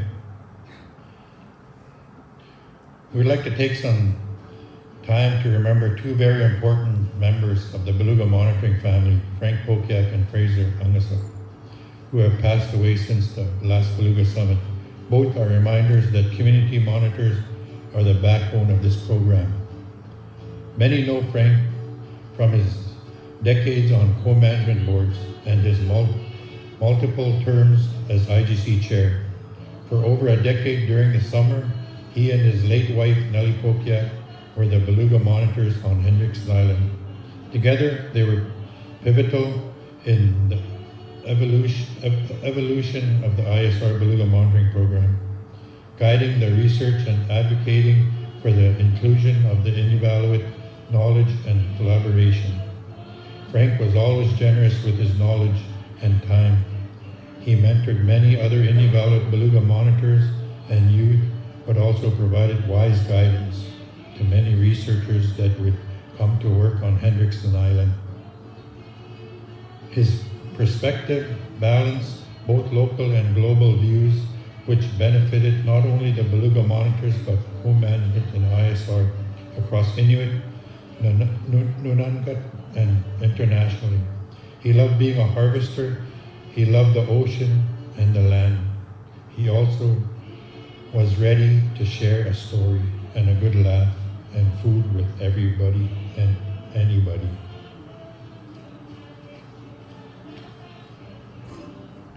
Fraser Ungusup and Bertha worked as monitors at East Whitefish, often as a team. For a few years, DFO staff were based out of East Whitefish to conduct additional sampling and work alongside Fraser. Fraser always brought his sense of humor with him when sampling of the whales along with a big smile. He was extremely knowledgeable on the belugas and was skilled as a sampler, often teaching and sharing his knowledge with the sampling crew as part of a project. DFO needed to collect the screen, and boy, was it hard to find. Not for Fraser, he made it look like a breeze. Reaching into the whale and pulling out the spleen, showing us how easy it was. We would be reaching down as he coached you. Feel it just like under there to the left. Not that easy. He brought laughter and joy to the Beluga monitoring at East Whitefish and taught the crew about whales, and he also taught about us about life, family, and friendship. Fraser was always kind, always generous, always offering food, followed by a game of crib. His talent, dedication, knowledge, and joyful spirit will be deeply missed. It is a dedication and community of these two and all Beluga monitors that have supported the Beluga monitoring program to become an internationally recognized program for its collaboration approach, extensive research in the most well-studied beluga population in the world. We have prepared a slideshow for you in the memory of these two. Enjoy. Check 1, 2. Good afternoon. Good afternoon, everyone. If you can make their way back to their seats, that would be greatly appreciated. Thank you. We hope you had a good lunch. We're going to keep rolling on with the Beluga Summit.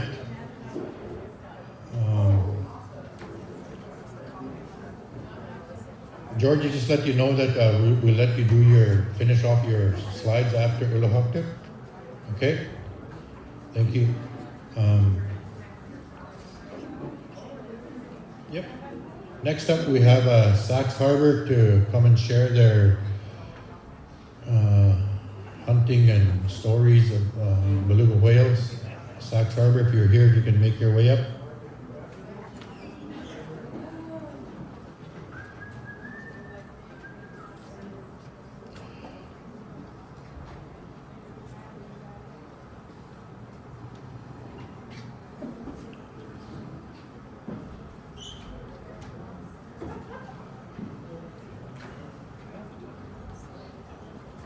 Hello there. We don't get many whales in Sax, but when we do, it's all shared. And last year we didn't get any, and the year before there was 2. When people see whales, they're from on top of the hill, and everybody cruises out. We don't know how to hunt them too much like you guys do, but we try, and sometimes we get lucky and get some whales to eat. Thank you.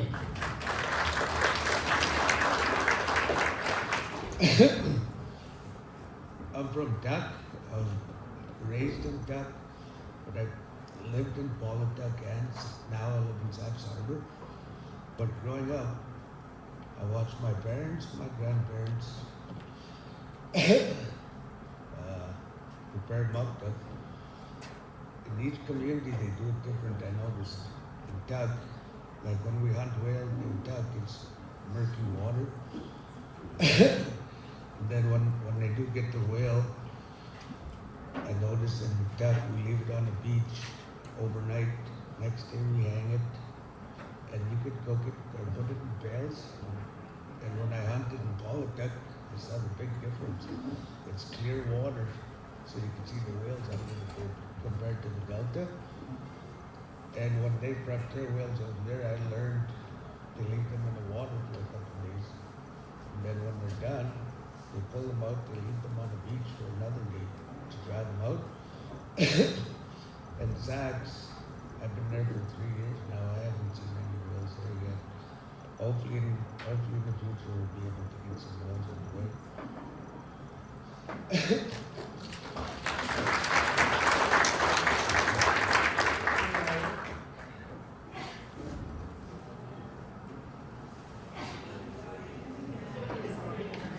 That's all good, she said.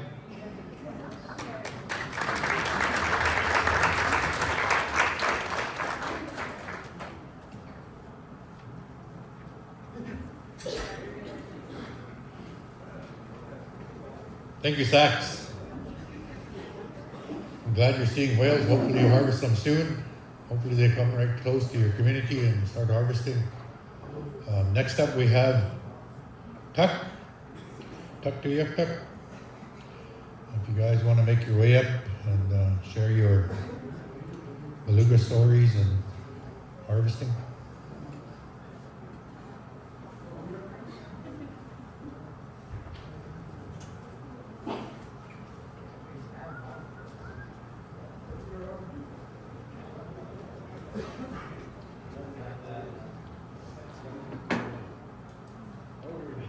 Hello everyone, Frank Wise, I'm from Tuck. I grew up hunting, whaling, fishing, trapping. Didn't do much whaling growing up, but a few times as a kid, and I enjoyed learning tradition.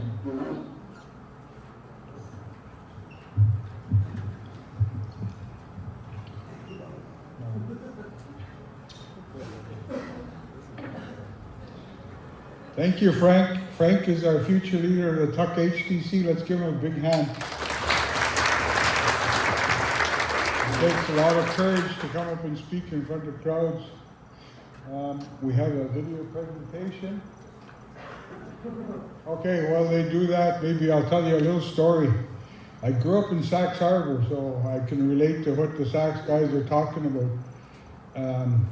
So in the 80s, when I was a teenager, I went to visit my grandparents like I do pretty much every summer in Tuck. And there were some whales outside the point in Tuck. So my uncle said, "There's whales, let's jump in a boat." But you know, being 1980s, there's no social media, so you don't see all the whaling videos. If you've never been out whaling, I had nothing to fall back onto except for one black and white film I saw of, it must have been the bowhead whaling days. It was an old 20s film, I think, where they harpooned a whale and they went on what they call a Nantucket sleigh ride. That whale towed them, and I thought that's how you whale. So I was in front of the boat and I harpooned the whale. And I hung on for dear life. And I was having a ball. It was towing us around. I never even noticed my uncle was yelling at me from behind the boat. And when the whale finally turned around and went towards where he was driving the boat, I realized that he was yelling, "Let the XXX go." And I never realized that he was yelling at me all this time, and I was having a ball just getting dragged around by the whale. But boy, was he mad at me when I did let go, because the balloon almost took him out of the boat and back end. So that was my first whaling experience. Yeah. And I really had good opportunity to travel with a lot of guys, you know, and Lenny's one of them that I go out whaling with, and he's really showed me a lot of what I was doing wrong.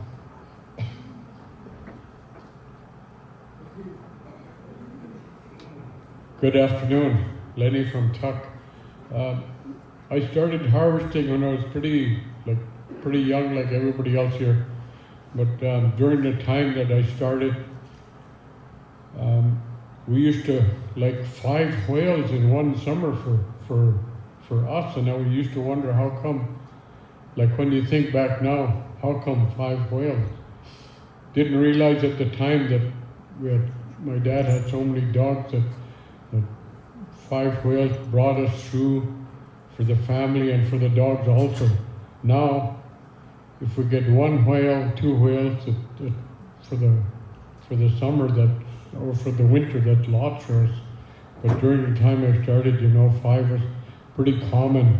So I've been involved with harvesting whales since like we used to go in July when ice left, but now we go in June. And telling you that over time that it's actually getting pretty warm. So in July, when we used to go in the middle of July, used to be ice out in the ocean. But now you go in June and it's the same thing, a month earlier. So, but that's part of how I grew up, so thank you.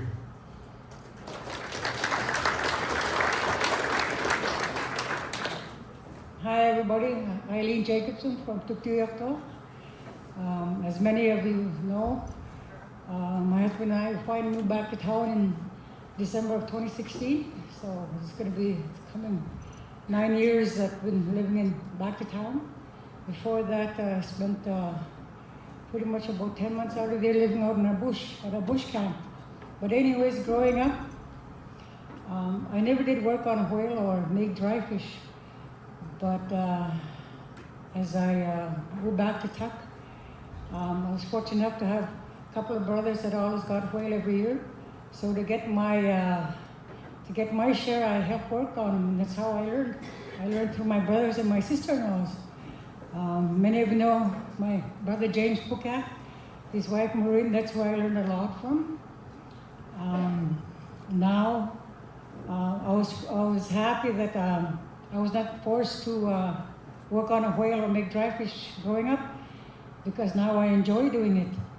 And I've learned how to make my own okso, learn how to cut up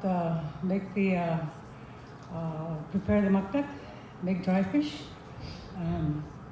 But just to tell you a little story, when I first made my smokehouse, I didn't know you're not supposed to hang the dry fish too close to the stove.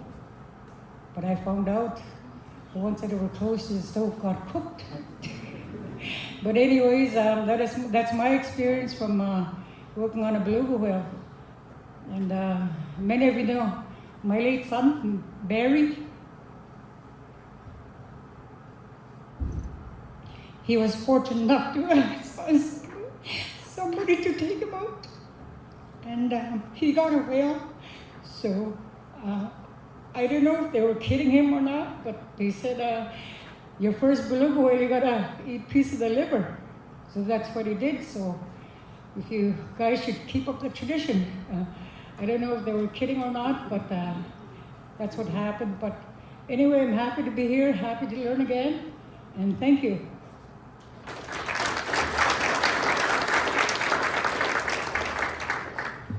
Good afternoon. It's my pleasure to be here, and I really thank the HTC for asking me to be part of the Beluga Summit.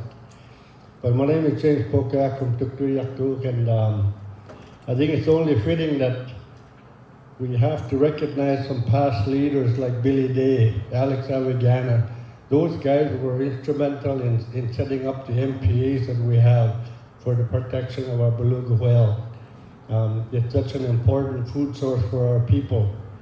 And me and my brothers, when we were younger, our father couldn't take us anywhere, so a lot of us, me and Frank especially, we learned by watching the elders. And I recall many years ago when Radish Koichuk, Archie Felix, all those guys, they had these little dinghy boats and they called them putt-putts. And they would go out there and harvest the whales and tow them back to town for everyone in the community. It's elders like those that have taught my generation of how to harvest and prepare our food source. Like I said before, it was really tough in those years when you had no one to teach you how to do these things. But like I said, every day is a learning experience, and I've learned a lot of what I know now by watching how other people do these things. I've taught all my children how to hunt the whale, prepare it, and same with my wife, Maureen. She was non-Aboriginal, but she became very good at preparing our food source. So no matter where you come from, it's a learning experience for everyone. But for myself, I always had a passion of teaching the outside world of how and why we do the things we do. We don't do it for fun, we do it for our food source. And so long as you prepare it properly, it's a food source that sustains our bodies throughout the winter. So those are things, and nowadays, we see a lot of younger youth that are stepping up, and I've always supported those youth that do that. It's very, very good to see the younger generation doing that, learning. And one of the easiest way to learn something to do is by watching what other people are doing. And that's basically the way that I've got to learn what I know now. We have so many elders in the past that really guided us along. And those elders, we need to always recognize them as they themselves have limited education, but they were very strong in mind. And a lot of the things that are happening now are starting to be written on paper, but when you look at 2 generations ago, it was all in the mind. Everything they knew was in here, nothing was written down. But now we're starting to see everything that's going on, all these posters here, so we'd like to see them. So with that, thank you very much and enjoy the video.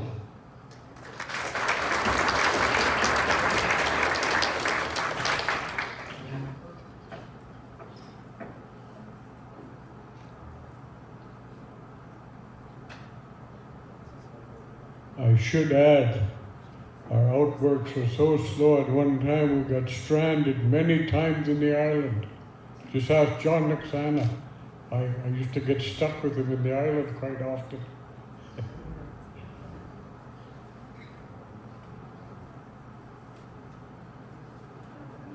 Here's some slides of, or some pictures of slides, we tell how old I am. Some pictures of some of the harvesting that's been done by the Tuck.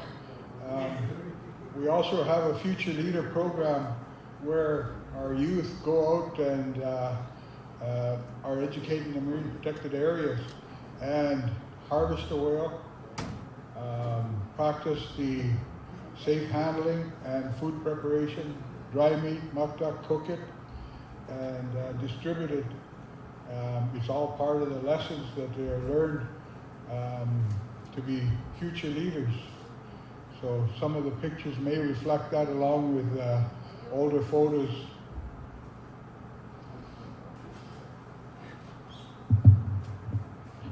Yeah, this is a photo of my father, Bertram Pokak, on the far left, and my daughter, Rebecca. And the young girl cutting up the whale is my granddaughter, Isabel.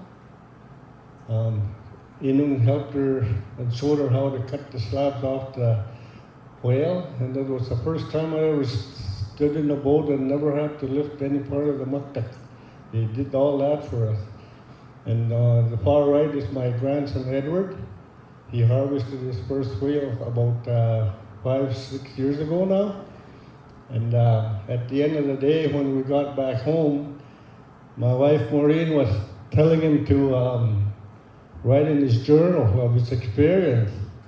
And he had a little smile on his face because I tried to take the rifle away from him because he couldn't hit the whale and he wouldn't give it to me.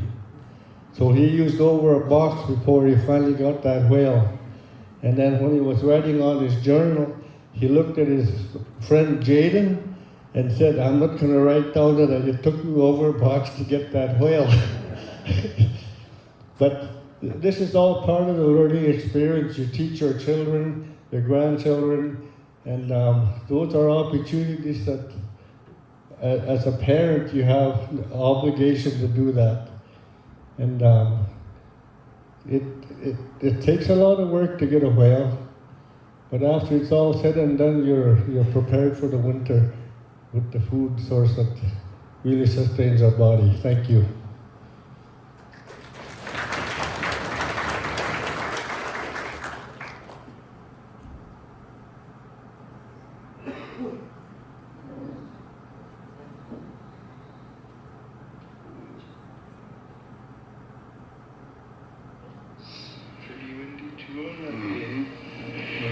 I was able to see the wave because we used to make it turn towards the wind.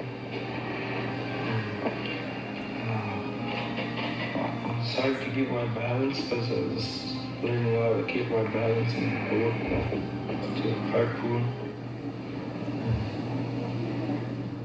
Just like all the other animals that we harvest them for a reason, to survive. And also to pass our tradition to younger people and how to prepare the food. It makes me feel really good it makes me feel that I'm teaching him something that I was taught. And I'm glad he respects how when he goes hunting, respects the animal, for sure. And not only that, a lot of the food Anthony harvests, he gives it away too. You really get blessed when you do that. I'm just going to find out, I think, because my dad sent me to a Clavik when I was pretty young to hunt.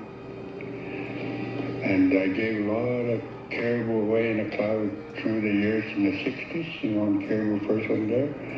Went to a Clavik the other day and I got some caribou from somebody, just out of the blue, So it sort of get it back.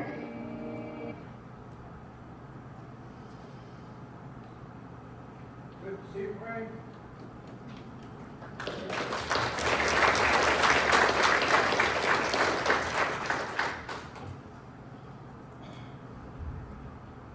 Thank you, folks. And out there Filling game council seat as our chair today. I didn't expect to be doing the speaking today, but thank you all. This is my first Beluga Summit. It's the second one for everyone, but great to be here with a great group of people. Oh, the MPA. I talked about it a bit earlier. The Future Leader Camp that we had previous 2 years. You got some slides of the photos of the young people working on Muktuk.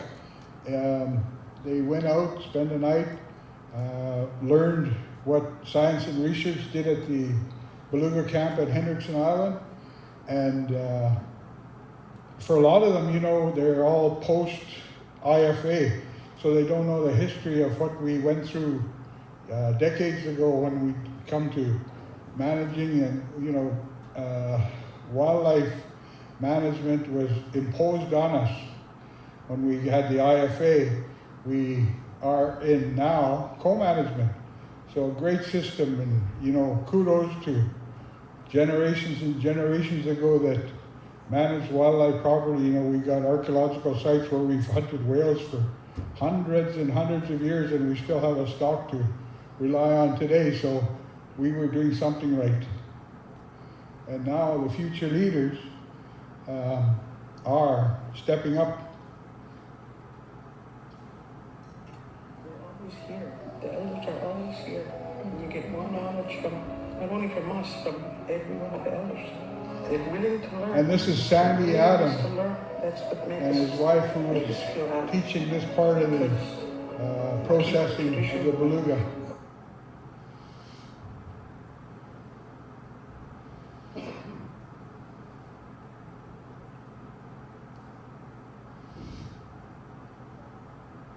That was it.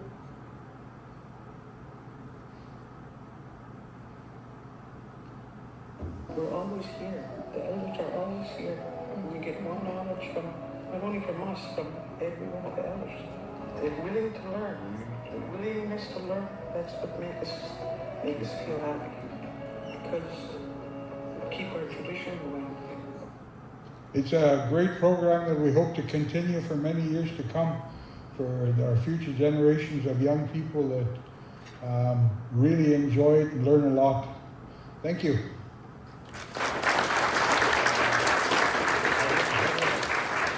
I just got one more thing to say, and it's that I'm so happy that TLK is starting to be used more often.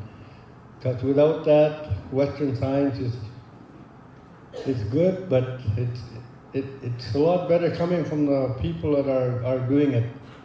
And I've assisted on a few tagging programs. First one was the bowhead whales, and we learned from the Inupiat people that came to Canada to help us do that. And it was a very successful tagging program. And through that, we developed the harpoon methods, which we introduced after we started doing our beluga tagging in Hendrickson Island. So with those two working together, you can accomplish many things. And I'm so proud to be standing up here and talking about this with you guys, because without the Western science people, without our TLK, we would not be here today. And so I'm also happy that the MPAs are in place. That gives a lot of protection for marine mammals. And without that, you know, who knows what would have happened 30 years ago with industry when they were very active up here. So I'm so happy to be collaborating with everyone in work like this. Thank you very much.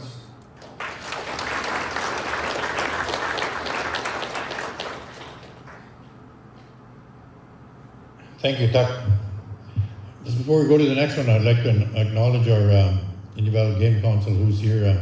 Jim Elias, Candace, Ruben, Janine Harvey. If you stand up, anyone else here that's from the Game Council? I'd just like to acknowledge them. Thank you.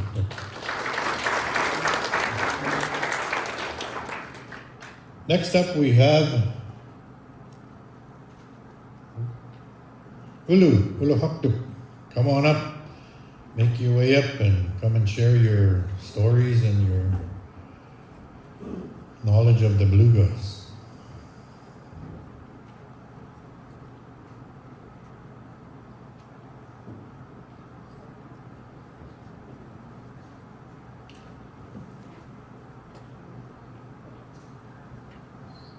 Hi, Juana, everybody, for being here. Nice to see everyone. I'd like to start off by saying in Ulukaktok, we're all of us, I guess, in the ISR, we need the ocean. We live off the ocean. Our animals come from the ocean. So right now it's a really good time to, be observant of global warming. It's affecting our animals and affecting our people.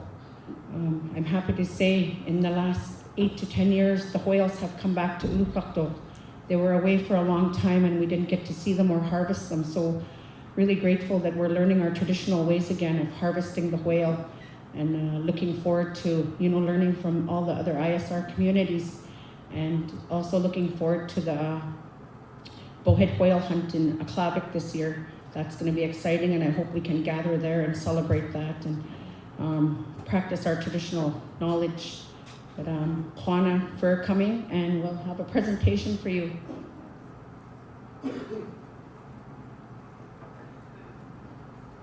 Hello, my name is Elliot from OHTC, and I created a little slideshow of our Ulukaktok harvesting. We have harvested 4 beluga whales last summer, 3 around Ulukaktok and 1 in Minto.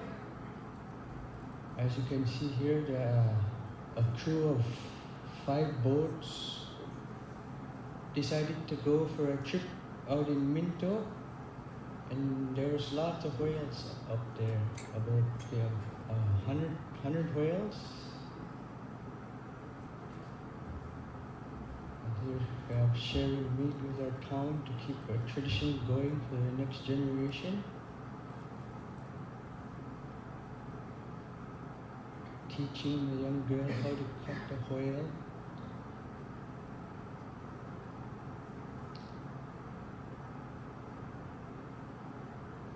Community members preparing beluga meat for the future needs.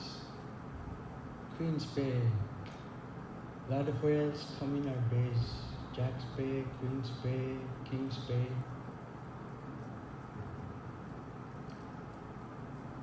Here's another picture of a whale tail. Here's Colin and his son Gary.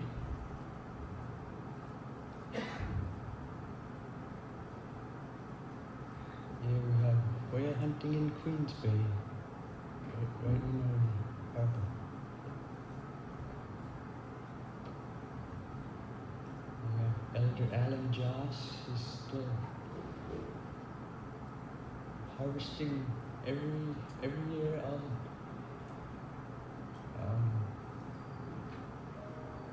He's a well-respected elder in our town. He has done a lot of harvesting over his years. And here's another whale out in Minto. I believe this was a couple of years ago. Another crew went out camping in Minto. We have a lot of rich feeding grounds for the whales out in Minto. And I just wanted to share this here. They eat a lot of things. And we have Nicholas here. He was on a Frosty. He sampled a lot of different species out in Minto. But just wanted to show that because whales eat a lot of stuff. And I'll let Nicholas say a few words. Hi everyone. So last year I got to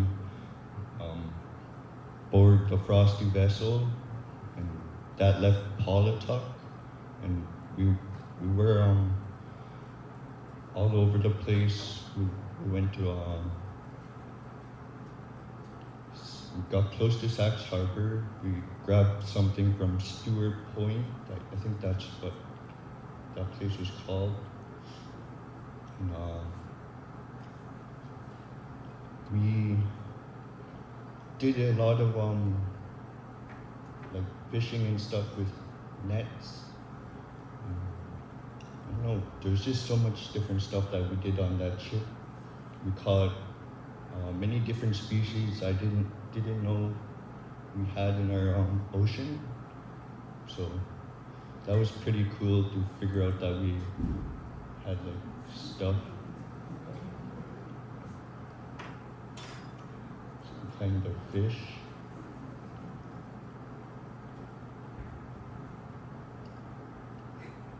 But yeah, that trip was a lot of fun. We didn't see any whales, but we caught a lot of the stuff that whales would probably eat. And so it was a good experience.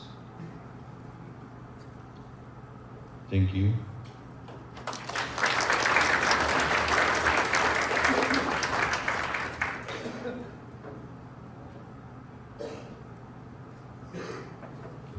Hello, my name is Buddy. My first experience with belugas was in the early 80s, where we had 4 families from Woollycupdock go to a Aklavik up to Mackenzie to harvest belugas for the community, and we were taught how to butcher and prepare them to get sent back to Woollycupdock. And thank you.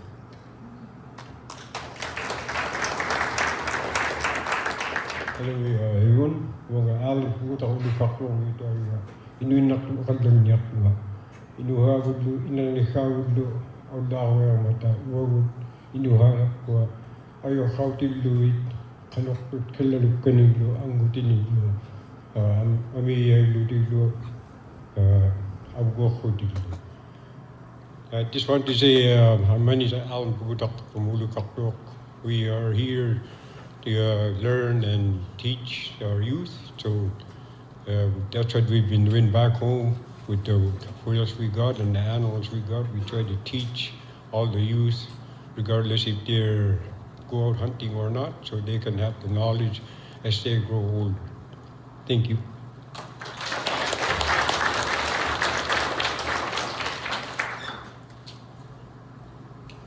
I just wanted to shout out to our Elder David Kuktana. He's our main harvester of Ulhakdok, and he taught a lot of our hunters how to hunt and how to harvest and whatnot.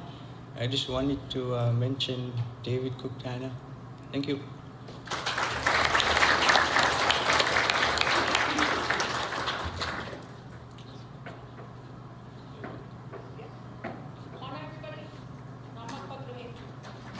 Wonderful.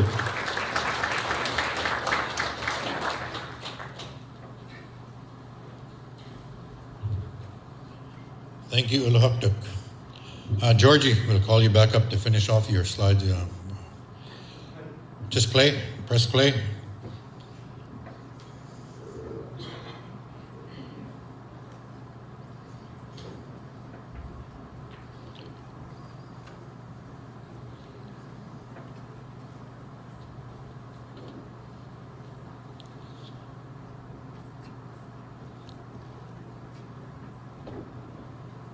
That you only seen part of the slides.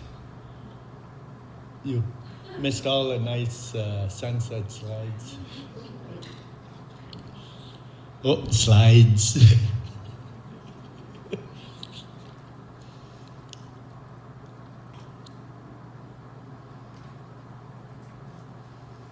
And this is some new kind of beluga whale.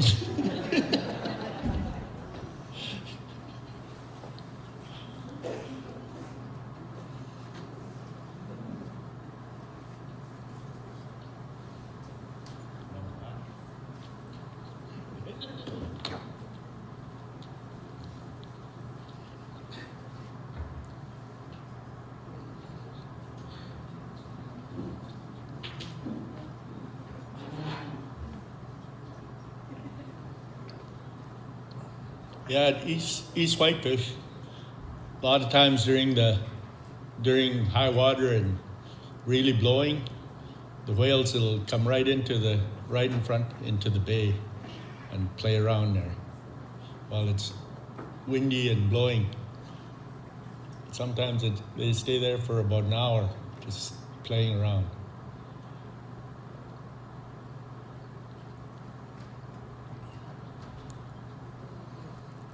Yeah, this is a successful hunt. That's okay.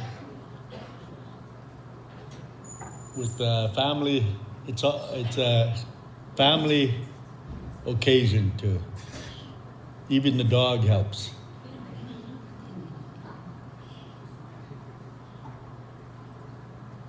Yeah. There's my dad advising the younger generation and the two cousins on the side there.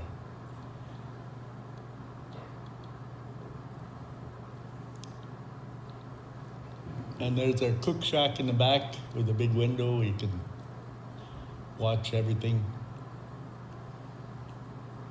And the kids really like to play with it, I guess.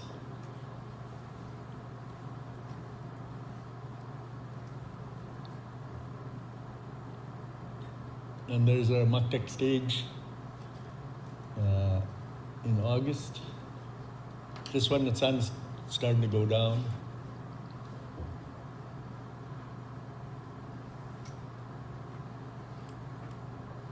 Yeah, even the little ones get involved too.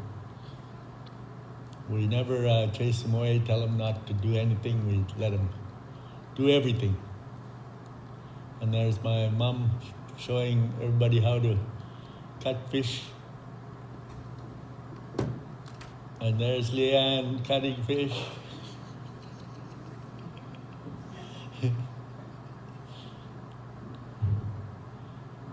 And there's our family groups. The one on this side is about 15 years ago, and the one on the other side is about 10 years ago.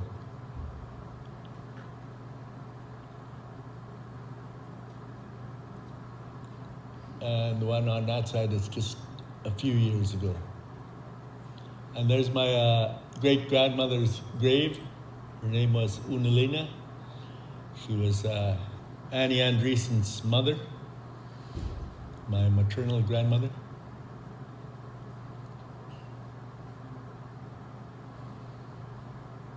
Yeah, it's a very good life. All the worries in the world evaporate when you're out there. And it's very, very relaxing. And there's my daughter, Megan, cutting up her fish.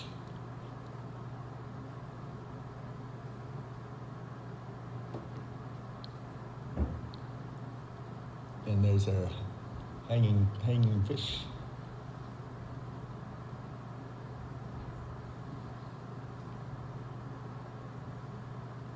And we're trying a new style of fishing, one of those throw nets.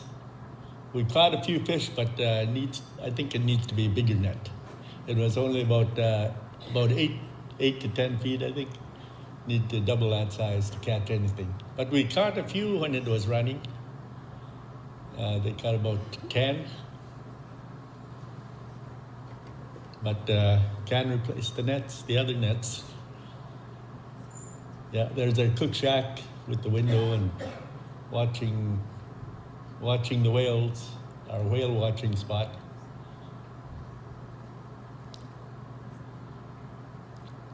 And there's a storm surges. See right in front in the middle picture? It's just starting to wash out that point. So we piled a bunch of logs on it, and the gravel started going over top, and it started building up again. And there's in front of our tents are all, and there's a lot more landslides in the past few years than there have been any time else.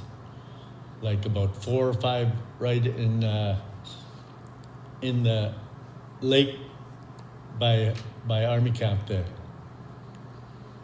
Not by Army Camp, by Kitty. There's about 3 or 4 in that big lake.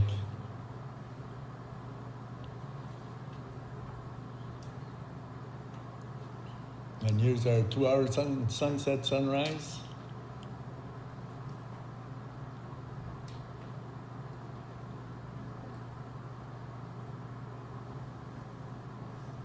More sunrise or sunset, I can't remember. Or both. Yeah, that's all the sunsets we have.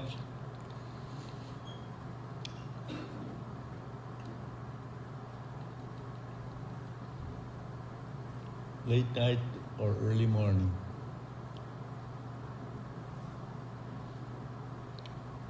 All done? Okay, thank you very much.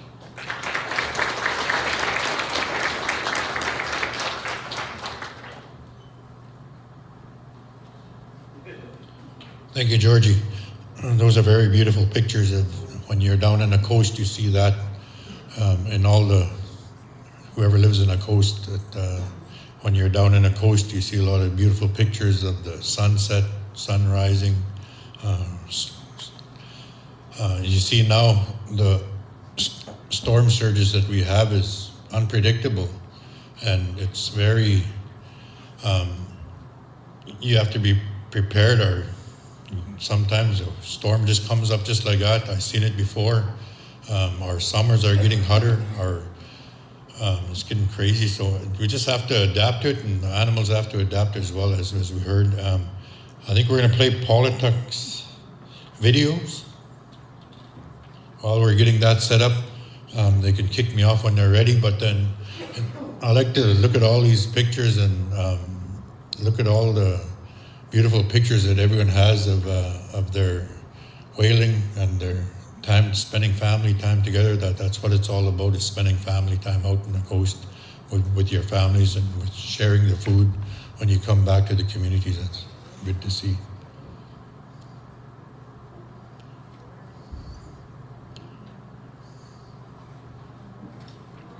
Corey? Looking for Corey?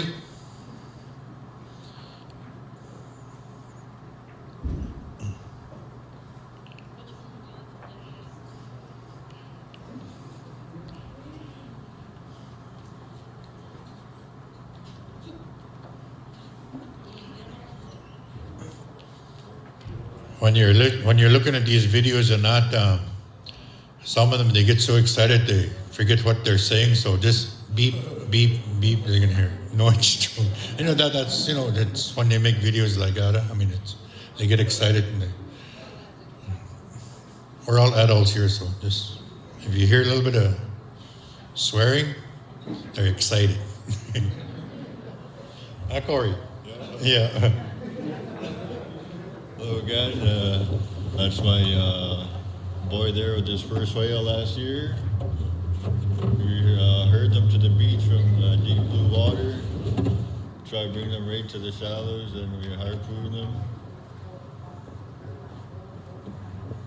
Here's my 12-year-old son. He's a real hunter, living up to his name right now, Hunter William.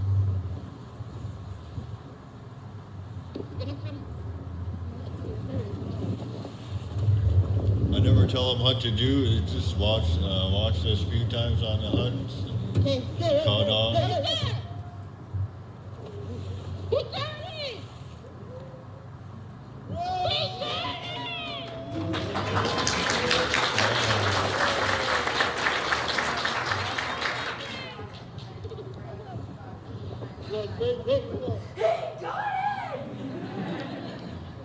I grew up hunting with my Uncle Joe Reuben Sr. and my dad, David Reuben, all my life.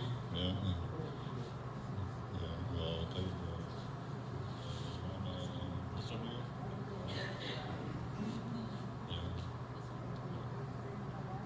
Here's a different video where we did the same thing, but we herded them to the beach and we picked them out. That's one of my buddies there, Bobby Rubin.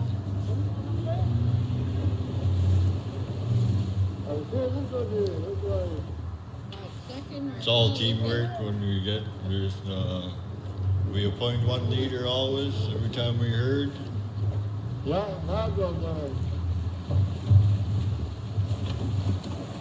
can see he hit it right on his backbone. Came off that harpoon. Even vented a friend. He hit it right on the backbone where it's hard. Vented his harpoon.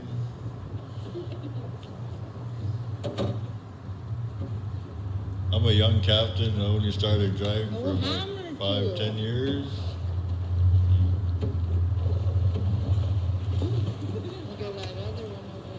Once we get them to the beach, it's very easy. You pick out your whale you want to get.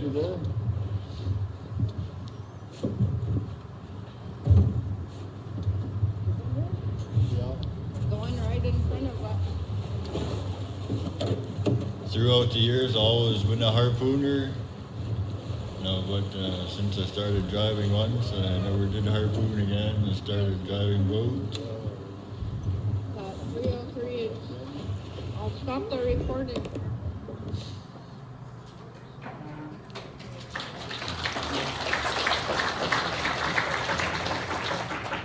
Next one will be showing them after harpooning and shooting, and after that, we do the same thing. We try to shoot them off the other boat's direction. That way you're not shooting towards a different boat.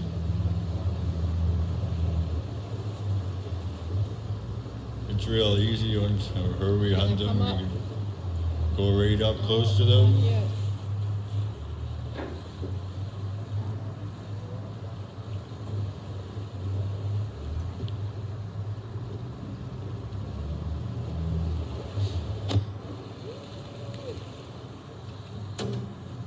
He shot it with the 303 British. One shot it right on his blowhole. Anywhere on his blowhole, you kill him one shot. Good enough? Huh? That's it there. Thank you.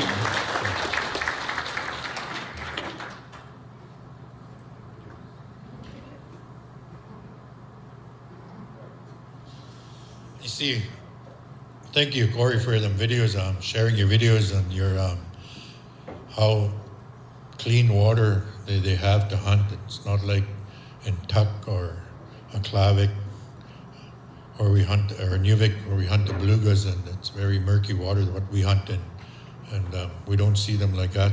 All we see is murky water, and then we follow their wake on the west side here. So nice videos. Okay, we'll turn it back over to Jen.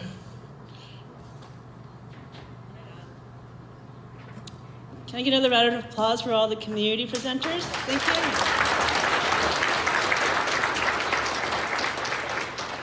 I think I'm not the only one that realizes what a privilege it is as a non-Inuvialuit beneficiary to, bear witness and to just receive the knowledge and the insight. It's really special to be able to hear these stories as an outsider, and we recognize it's not just your knowledge, but the knowledge that you've gained through your elders and the elders before that, and that is such a gift as somebody who's not a Inuvialuit to be receiving that. So I just really want to acknowledge that, and I really appreciate everybody who's taken the time to share their experiences and their history and just their life with belugas, because it's a very special thing. On that note, so taken from all that we've heard, I'd like to actually move straight into the breakout sessions, because I think there's a lot of momentum here with all that's been shared. So we got 3 breakout sessions. We have one on harvesting. So we're looking to essentially share community knowledge on harvesting techniques and practices and such. And I've got Jessica. Just get my hand up there. And we'll stay in the room here for that breakout session. And so we're welcoming anybody to be part of these sessions, but recognizing that it's also like a focus on community knowledge sharing. So Jessica will be here. We also have one on food preparation and safety. This is something that was brought up in the last Beluga Summit as a priority issue, to share that knowledge amongst communities, how best to make sure that we maintain food safety, but also to share different ways of preparing beluga. So I got Kayla. Yay. So Kayla will be here, and we'll probably put them in the back of the room here. And then the last one is promotion of youth in harvest and research. And I have Lauren. Lauren, put your hand up. So Lauren will be guiding everybody off to the Curling Club Lounge for that breakout session. So please follow one of those three to where the breakout session will be. You'll have about 40 minutes to discuss your themes, and then we'll bring everybody back to kind of do a bit of a roundup of what we've heard in those breakout sessions. So we'll see you back here in about 40 minutes. All right? Thank you. Once you finish getting there's some snacks back there, but we'll continue on with the meeting. With the workshop, you can grab your food and snacks back there. Then we'll call up John Naksana, and he can do his presentation on sharing knowledge and stories, beluga harvesting and preparation in Tatiatak and Rankin Inlet, Nunavut.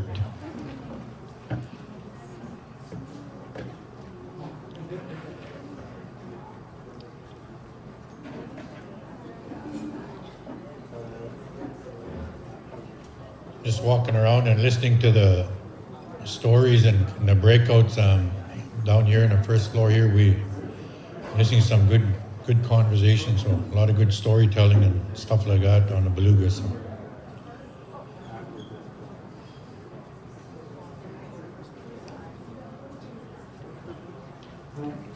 Once you grab your snacks, Nat, and you come and sit down, then we'll get started back up with the Beluga Summit.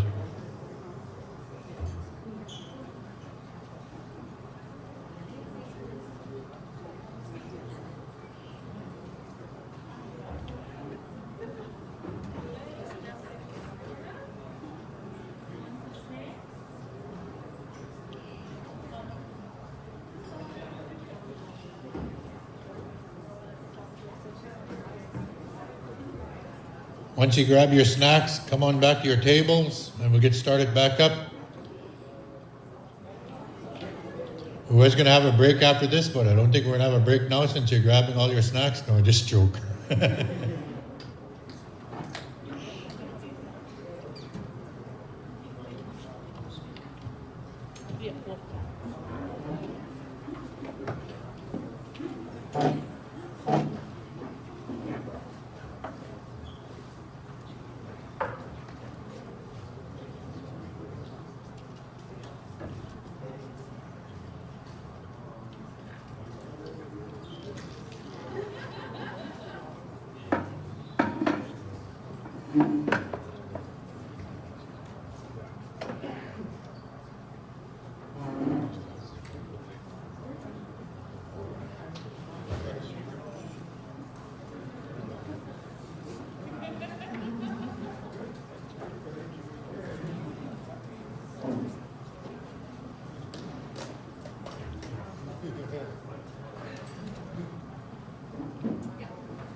Just before we get started, John was working on this project, and he asked if Game Council want to be involved in this, and this is his project. We gave him the go-ahead to pick whoever he wanted to go and exchange beluga harvesting and preparation for the belugas, and it was his project, and we told him he can pick whoever he wants. That's not to do with Game Council, it's his project. And he selected whoever he wanted to go over there, and then he selected, he let HTC select. in the community. Sorry about that, yeah. So, and John didn't want to be the one to choose whoever, so he let HTC select who they selected. So I think it was a good exchange. I heard some good stories on it. I'll turn the floor over to John and let him do his presentation. Thank you, Manny. Thank you all. Pleasure to be here today. My name is John Noxana Jr. I work for Oceans North, and today I have with me my father, John Sr., and Natalie, who I had no involvement in hiring. Make that clear? Through one of our meetings at Oceans North, there's quite a slew of people that work for them, probably about a dozen Inuks. So at one of our gatherings, one of our quarterly meetings, we were sitting there like we are here and was talking to the guy next to me about harvesting, and like we always do when we meet different cultures and different peoples. And he told me in Rankin they don't utilize the meat on the whale. They discard it. They don't even take it off the whale. And they don't think it's a waste because the animals are eating it, the krill, whatever is eating it. So from that conversations, we talked to the powers to be at Oceans, and we said we should do a cultural exchange.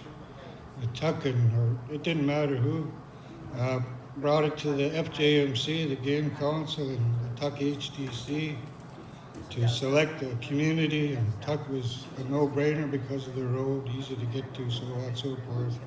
Hunting grounds are close.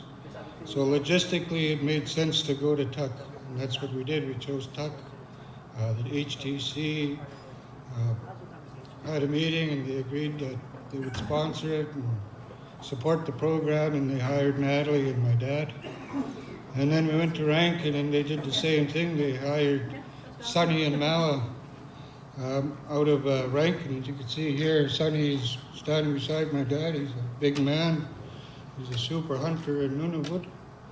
But anyway, that's how that all came about. And I just want to thank you all and thank the organizers and everybody for allowing us to come here today and share this knowledge and this great thing that we did, this sharing of cultures, tools, and preparations. So I'll begin my slideshow. It's called Two Harpoons, Sharing Knowledge and Stories from Beluga Harvest and Preparation in Tuck and Rankin Inuit Nunavut. Yeah. So I've been to the first summit in 2016, and it's good to see some familiar faces and a lot of new ones. It's good to see our partners and our people from Alaska here. Really good to see you again. Always good to have them present in the room. With that, I'll start the presentation. Ocean North works in partnership with coastal and indigenous communities from the Arctic and the Atlantic and beyond. Oceans North does marine conservation differently. We develop programs and policies and address the threats facing northern marine ecosystems. By listening, learning, and understanding the unique challenges facing communities we work with. And building trust is one of the biggest ones we have. You know, if you're gonna do something, you say you're gonna do something, do it. You know, and always come back and tell the people what you did, because that's who you represent and that's who you're working for, no matter where you go. We've been supporting the Imavyuk program since we actually kicked it off the ground with FJMC. We do a lot of noise monitoring in Nunavut, especially with the mines that happen there and the wildlife, the marine wildlife that's in the area. And also just recently they've created electric lobster fishing boats that reduce the cost of the fishermen, and it's clean energy. I've worked with Ocean since 2021. And my position with Oceans North is to work closely with the communities in the Inuvialuit Settlement region, different conservation projects. The idea for this project came last year at our staff meeting, speaking with my colleague from Rankin about harvesting. From there, I found out that they don't utilize the meat from the whale in Rankin. But when we had our open house in both communities, we held an open house just to say who we are, what we're doing there, so on and so forth. When we went to Rankin, there was an old lady there. She was probably about 90, and she said way back in the day, they used to be like us, and they used to utilize everything, the meat and all. And somewhere they lost that ability to do it there.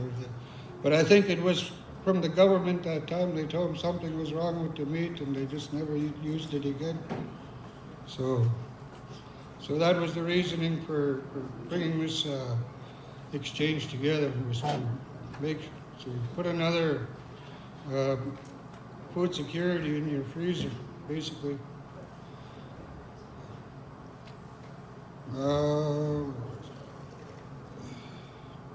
We came up with the idea of harvest exchange, where we could bring harvesters from each community together to participate in each other's hunts and learn about different ways of preparing beluga. In July, we had Sonny and Mala travel to Tuck, spend a week in the community where we had a chance to harvest a beluga. Then Natalie, myself, and my father had a chance to travel to Rankin Inlet to learn about their hunt. Unfortunately, we didn't get a whale. There was a lot of ice in Arviat this year that stayed and never left, and the whales never left the ice. As you could imagine why, there's probably a lot of production happening around that platform, I would imagine. So it was an anomaly, but still it was an experience just to be there and just to see how they hunt. It's night and day. And this whole experience was documented to help share our knowledge in harvesting and our preparation of beluga in different communities.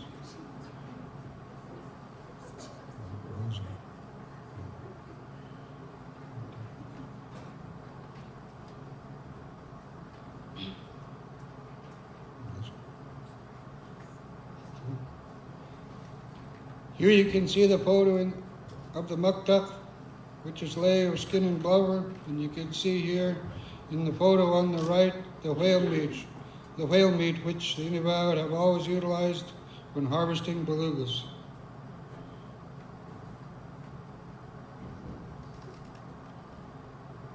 There are countless ways of preparing muktuk and meat for the beluga, and here are a few examples. One of the interesting things about this exchange was that in Tuck, we don't make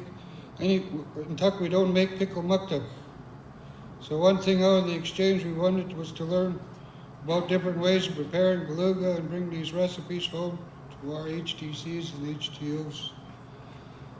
As we were developing this project partnership with the HTC in Tuck and the HTO in Rankin, one of the deliverables that we're really interested was in creating instructional videos for their members showing preparation techniques for these methods.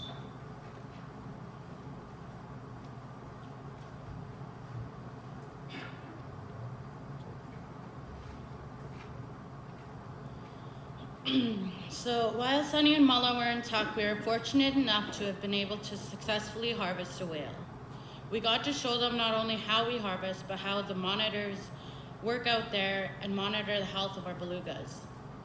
Once we harvested the whale, we brought it back to Hendrickson Island, where there's a monitoring program that has been in place since the mid-80s. Harvesters bring their whales to Hendrickson Island, where local monitors and researchers take a variety of samples so they could ensure that our whales are safe and the community is okay to consume it. In the South, you read what's on the back of groceries. Here we get results every year from the samples telling us what our whales eat and if they're healthy for us. And when the whales are healthy, we know that the ecosystem is healthy as well. Whales are like canary in the coal mine.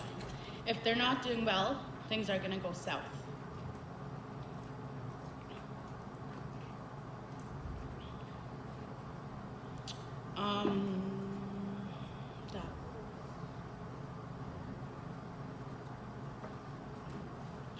So when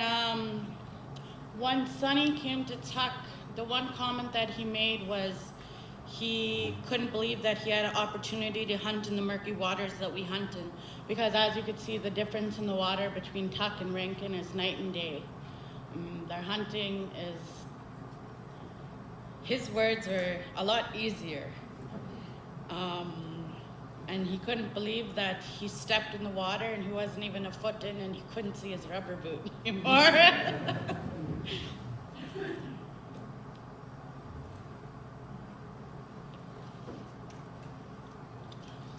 And then when they harvested the whale, you know, you take your hook, you hook the whale, you touch the bottom. He couldn't believe he was driving around, he said, in 6 feet of water, he thought it was deep. When we're harvesting Tuck, we know where the whales are, and they're close to town. In Rankin, the harvest is more of an opportunistic hunt because of the vastness of the bay and the depth of the water. It was 160 feet deep in one place we crossed, compared to 25 feet from where the belugas congregate in certain areas in our area. So it was like 30 kilometers to go to Marble Island. And once they reach Marble Island, basically they just scour the beach, and because the whales are going to come to the island, they're going to swim along the beach. So they just traverse up and down the beaches. This picture here was taken in the bay. When we went out, there was like 9 or 10 boats tied together. And these are all 25, 30-foot boats. And what they do now is they sit in these bays, they drive up and down. If there's no whales, they pull into these bays and they fly drones. And they wait to see the blow from the whales along the beach. And once they see the blow, they all take off and go harvest. But it's, you know, we went out, first day we went out like 5 in the morning. I told Sonny, holy cow, we're going to have to stay up. So, but if you're not the first, you might as well not even go. It's such an opportunistic hunt that once they're hunted, they take off in the deep water, they don't come back. So, you know, at 5 o'clock in the morning, there's 10 people getting ready to go hunting. So it's way different than where we come from. Like I said, we weren't unfortunate. Unfortunately, we didn't get a whale while we were in Rankin, but we still had many opportunities to learn about the way of life and the things that they do.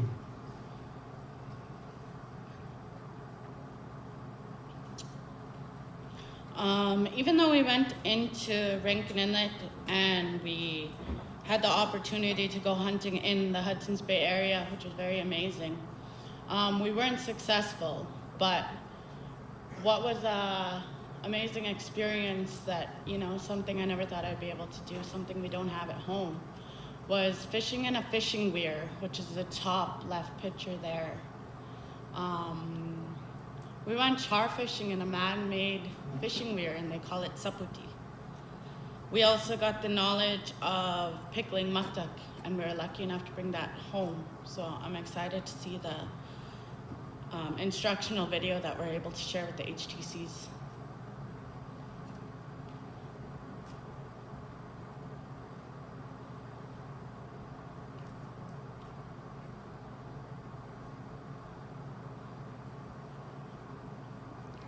Like Natalie alluded to, we're in the process of editing out the instructional videos for the H muktak with uksuk, pickle muktak, and the whale meat. There will be a film screening in Tuck in April. I think 24th to the 28th we're there. Once the HTC approves the video, we'll be showing it to the community. Until then, we won't be showing it. The same thing in Rankin. We'll be all going to Rankin and doing a showing for them people there as well. Pickle muktak is just one of the instructional videos we're making. As we mentioned, this is one of the most important parts of the exchange because these are what the HTC and the HTO wanted identified as a priority.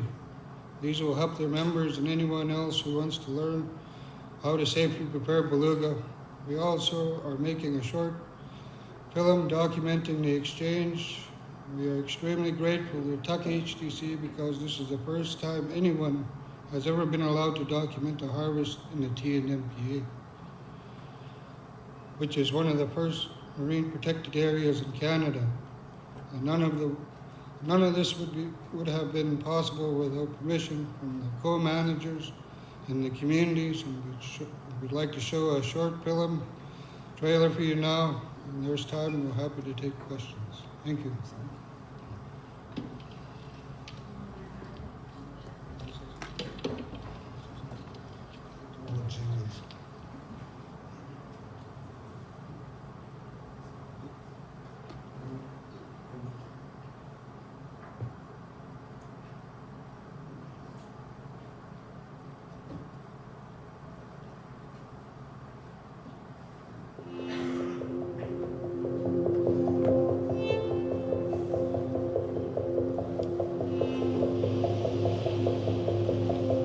Big guy is Sonny. The other guy is his son, Mala. They're super hunters. That's what they call people that hunt all the time in the region. His dad was a super hunter as well. His dad actually came to the region. We're going to hunt here and just show them how we harvest and how we prepare our muktak. And then when we go there, we'll harvest in their area.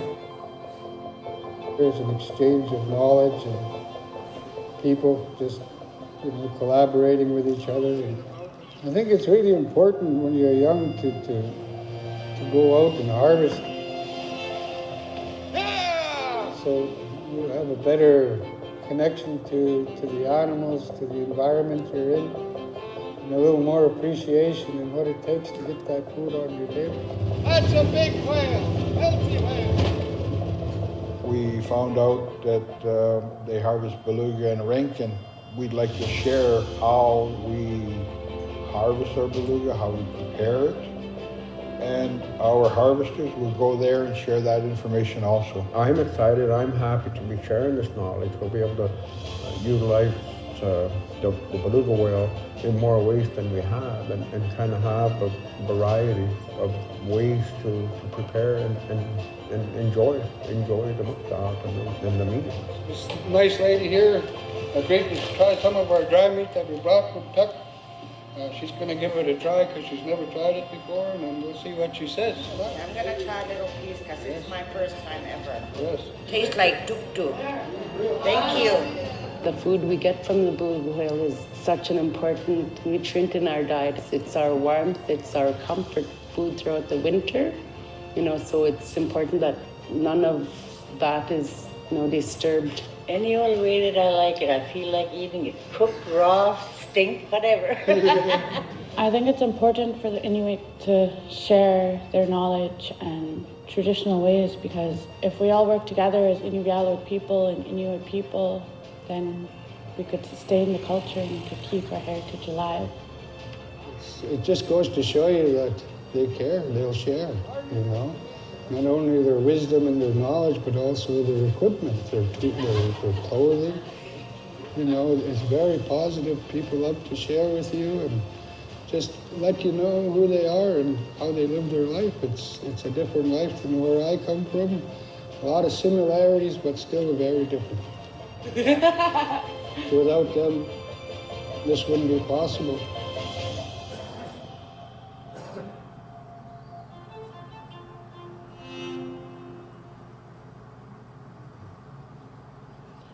Yeah, another thing we did was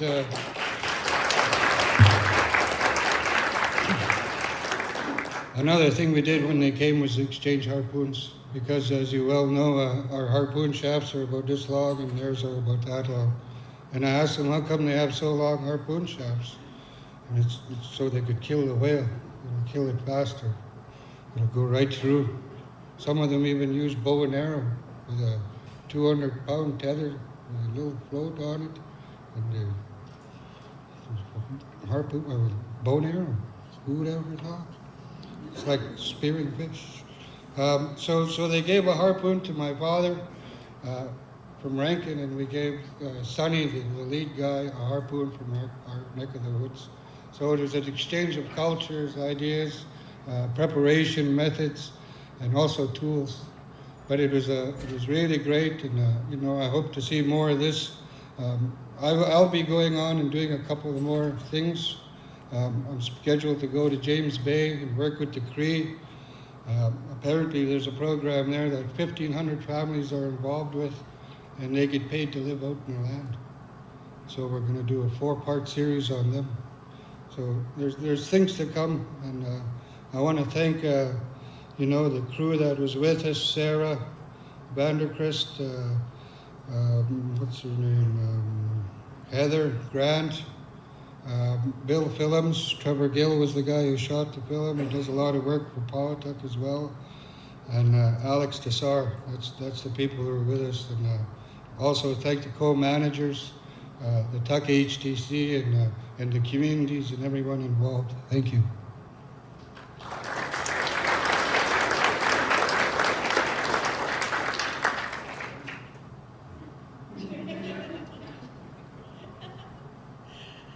Thank you.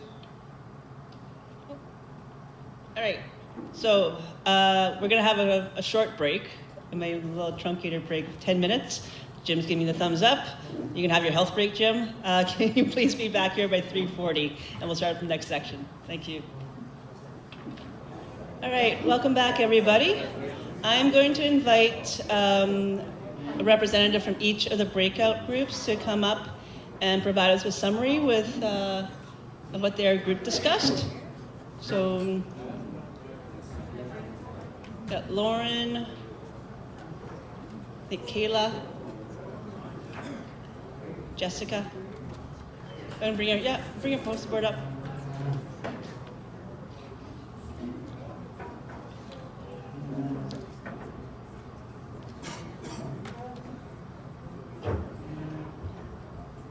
So we're gonna go a little off agenda, but I would like to give some space and time for this conversation and to share, and afterwards we'll have a little bit of time to just provide comment from the group before we move into the next session. The next session, I think I'm going to keep everybody in the room so we have a larger conversation about some of the opportunities and possible tools for community knowledge exchange. So I'm going to hand it over to, let's start with Lauren. Okay. You can probably just stick it right here.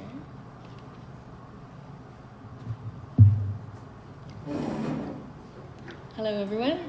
I had a really awesome group out there in the curling club who had a lot to say about youth involvement in harvesting. And so I'm going to just go through some of the main points that we talked about.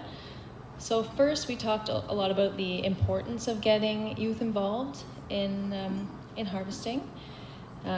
So some things we talked about is the importance of language, of trusting and empowering youth, of hands-on learning, of learning from both each other, but also from the youth, not only teaching the youth, but also learning from the youth as well. We talked about involving women in different aspects of harvesting, not only in maybe preparation, but getting them involved in the hunting as well. We talked a lot about how youth a lot of times learn from their parents and their families, and also that the need to improve social connections in the communities that could help bring more youth involvement. And some obstacles and challenges to getting youth involved is that it's hard to learn everything you need to learn in just a week, for example. You need to go season after season if you want to get involved, really involved in beluga harvesting. Also technology and youth's use of technology, sometimes excessive use can be a hindrance, but also we can use technology to our advantage to try to get youth involved as well. The cost of going out on the land is also a huge challenge for many people, and having the resources like boats or skidoos to get out onto the land can be a challenge. Also, we talked about how fast-paced life is right now, and that there doesn't seem to be enough time. You know, if you're needing to support your family, it can be hard to find the time to go out onto the land. It's also hard to teach large groups of youth, for example, and it was mentioned that sometimes 3 to 4 youth is the best number to be able to fully give time to each youth that wants to ask questions and be involved. Some other challenges are environmental, such as the water's getting shallower, and wind. So things we discussed, ways to improve youth involvement. We talked about youth camps and healing camps, the idea of having a youth summit or forum, such as this Beluga Summit, but focused on youth and passing on knowledge and getting youth involved. Also the importance of junior monitors and future leaders.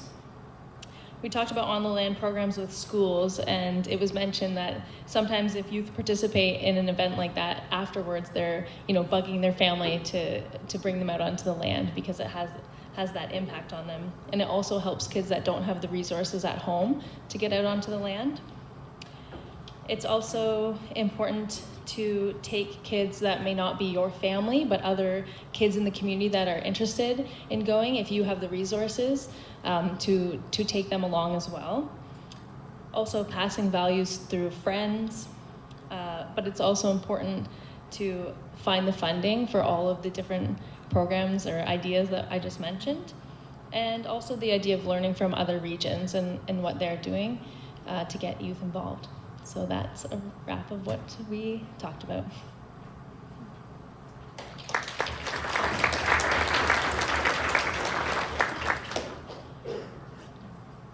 Good afternoon, everyone. I was lucky enough to help out facilitating the session on beluga processing and food preparation. And there was a wealth of knowledge and stories shared. So just gonna try and summarize all that I heard. If anyone from my group, if I'm saying anything wrong, please just correct me. So we talked about the favorite preferred parts, or the parts of the whale that are prepared. Talked about using flippers and fluke as a preferred part for aging muktuk, and the tail being a delicacy. The different preparation methods for raw and cooked muktuk. People shared their that they like, and sorry if I say this wrong, the sukpik, or the tail joint. And there was a lot of interesting techniques shared around processing that part, including the use of geese feathers to clean out, and I'm not too sure about the anatomy, but a lot of knowledge shared about that too. About meat uses for the beluga meat, you can fry it up, but a lot of people prefer to use it to dry it for mipku, or dry meat, and not to dry it too long, because you don't want it to get too dry, and to need to keep the flies off of it. And that beluga dry meat is the best soother for teething babies. Pointers. They talked about needing to have good weather, that beluga preparation is very tied to the weather. You need at least 3 good days to be able to process and prepare your whale, to cut up, to let it dry, to wash and squeeze the blood out, hang it up. The longer you hang it, it helps prevent it from separating when you're cooking it. The need to keep stirring your uksuk about 2 to 3 times a day and keep it cool. Need to keep your pails off the ground as the ground can generate heat. Not too much sun or heat, I just said that, yep. And then one of the major concerns when it comes to beluga food prep was botulism. There was a lot of discussion about the need to ensure you're preparing your muktuk to reduce the risk of botulism. And some of those ways, again, was cleaning out the blood, making sure it's not too hot and it's not in the sun, and hanging your muktuk. I think that's it. That's all I got. Thank you.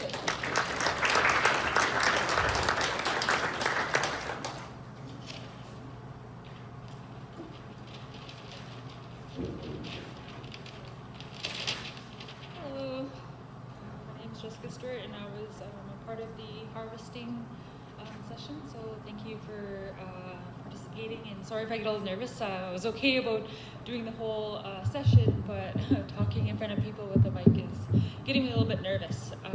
Thank you. So the keynotes that I did take down for harvesters would be one of the things right away was don't forget your eyeglasses, right? It's good to see. So how they swim in the water, I guess, depending on how they go. So when they do swim, one of the stories we're told that when you're watching the beluga whale, and if they turn right, the harpoon will go right, so the boat driver will go right, and same with left or straight and slow down. So I thought that was a great idea. I learned a little bit something about head waves and footprints. Shannon gave me a little bit of a idea of what that is. I've never saw that before. And that's when the whale, the head doesn't peek up out of the water, but it kind of makes a V. Sorry? Oh, sorry about that. My apologies. And if, as I mentioned before, if there's anything that I may have missed, please come up and... Okay. Sorry. Right in your face? Okay. You can hear me now? Yeah? Woo! Not nervous at all. Preparation. I'm just gonna jump right in. So preparation, being prepared before you go and harvest your whale is very important. And also bringing somebody that has the knowledge out whale hunting with you. And being selective with the whale. Of course, when you're out there, you have to know, or you do know eventually from other people that which whales you do get and which whales you don't. So one of them said that avoid caps, and sometimes elders like the softer muck ducks. So when they do ask for a slightly gray whale, that's where you do harvest one of them for them, kind of thing. And then one of the members brought up about soak the muck duck in water for the day, and it drains all the blood out. Put muck duck on dry wood to dry out. Passing on the experience and ideas to others, and something else that I'm missing. So yeah, sorry, I'm just getting a little nervous. The mic is pretty close. Bringing back traditional values, hands-on for the youth to practice on harvesting. So bringing out more youth and teaching them about whale hunting and everything like that is a great benefit and knowledge and way to pass down our traditional knowledges. Yeah, I think, yeah. Thank you.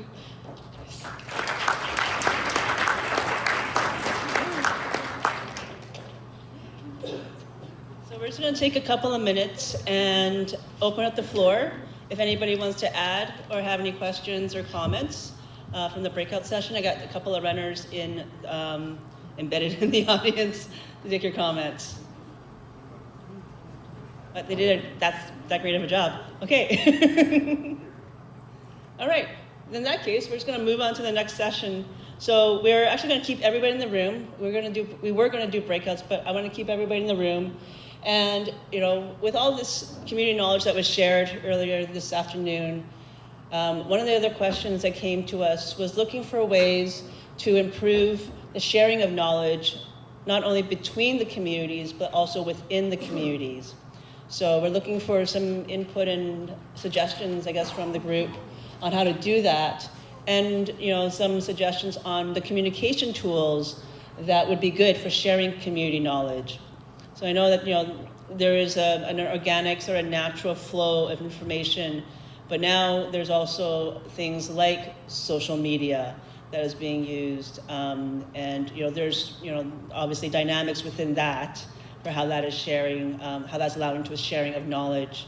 So I was going to leave that on the screen and let people kind of think. And again, it's open up for conversation and for comments from everybody. Did you put your hand up there?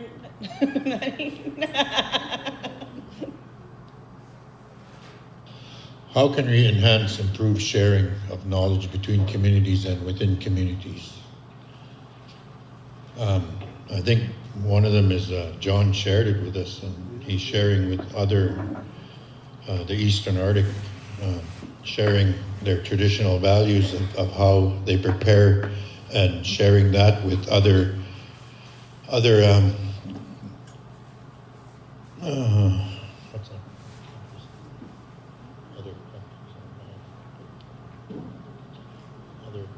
Other you know what I mean? Like Eastern Arctic and Western Arctic are different, sharing cultures. There it is. Thank you, Candace. Cultures, you say culture. Okay. So just sharing different cultures with other communities, and as we sit here and we heard all the good communication when we broke out into sessions, and you hear all the good stories of how they prepared, how they hunted, and it's all similar. But then when it comes to sharing with other, like Eastern Arctic, I think that was a very good sharing with the Eastern Arctic, how they pickle their muktak, and even in Alaska with the bowhead, how they harvest their bowhead, and with the other smaller communities that harvest belugas, and they go after, like when I seen on Facebook of how they, not Facebook, sharing their stories of how they go and harvest 10, 15 whales for the community, and everyone goes down after they harvest and they share it with the community. I think that's really a good tool, and educating our youth as well when we do go out, and it'll be good to have youth involved when we do go out, and having more on the land programs for the youth, to take youth out for harvesting belugas or any other kind of animals. And I think that's a very good tool, it is sharing with harvesting of belugas in the summertime, and having these programs where you can take kids out. I think that would be really helpful in the communities. I know they're doing that already, but it'd be good to have more funding and that, where you can take kids out. I know there's the Community Corps put out the call for proposals for taking the families out and that. So I think that's a very good tool. Thank you.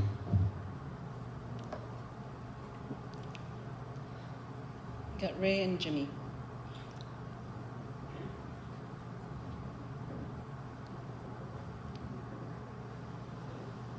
Check. There we go. Another thing that I think we're missing too is one of our organizations. We have the ICS. I don't think we use them enough for programs like this to share throughout the ISR and throughout Canada. What we use the whale, how do we use it, how do we prepare it, and all that kind of stuff. And a lot of stories, like I always go to YouTube and look at the ICS and look at old videos, and you see elders being interviewed, they're telling stories, how they're doing stuff. I mean, you don't see those kind of interviews anymore, and I think those are really helpful, and a lot of knowledge that anybody could just type into and watch, and I think that's a really good tool that's not being used anymore. And I think I think that ICS should be approached and see what their program for this season is and stuff like that, and see if they'd be interested in capturing more interviews and elder stories and stuff like that, because we just don't see it anymore.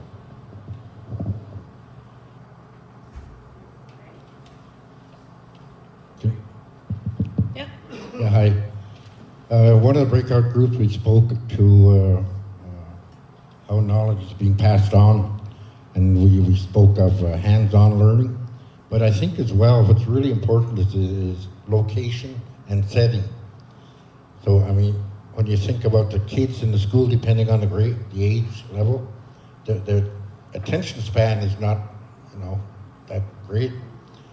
So I think setting and location, as an example, if we're going to talk about processing whale, there's no point in doing it in a classroom setting, without actual samples of what you're trying to pass on. So, you do that in a camp setting where you're whaling, or if you're doing something about fishing, you're doing that while you're setting nets and checking nets. So it's really important that the setting is in the right place. You got their full attention if you're in an isolated location, and your setting is for what you want to pass on.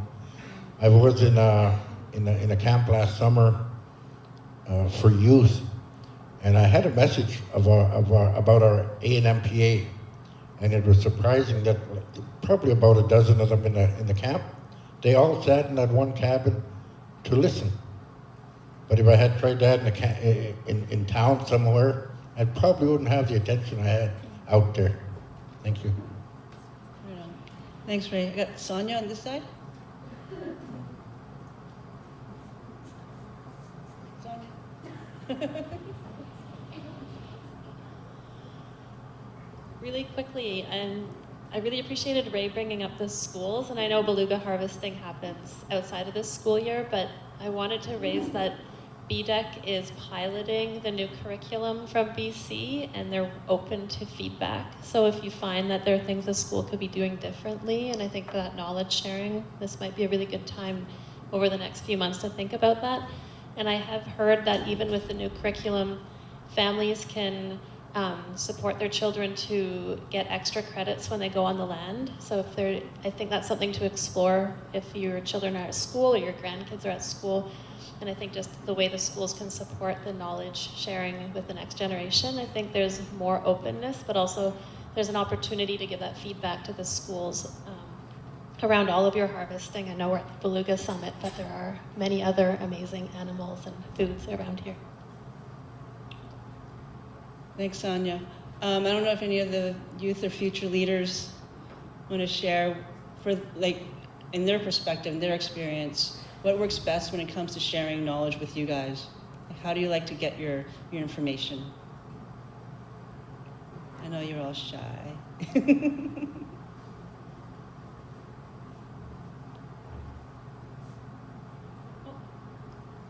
Yeah, if anybody's like me, the only way I really learn how to do stuff is on-hands learning. It's better than reading, because when people are teaching you stuff, it's better to watch them do it, because I myself, that's how I learned how to work on the whale, by watching and learning. If I have a question, I'll ask a question. It's the same with what I did with my husband. I was learning how to trap. I just watch and learn how to cook. Didn't know how to cook, but I watch and learn. If I had a question, I'd ask. So that's how I learned anyway. I don't know how about you guys, but that's the way I learned how to do what I know now. But I don't know if anybody's like me that don't know nothing and now can do a few things now. Thank you. Facebook too is, everybody reads Facebook. So that's one way of putting stuff out.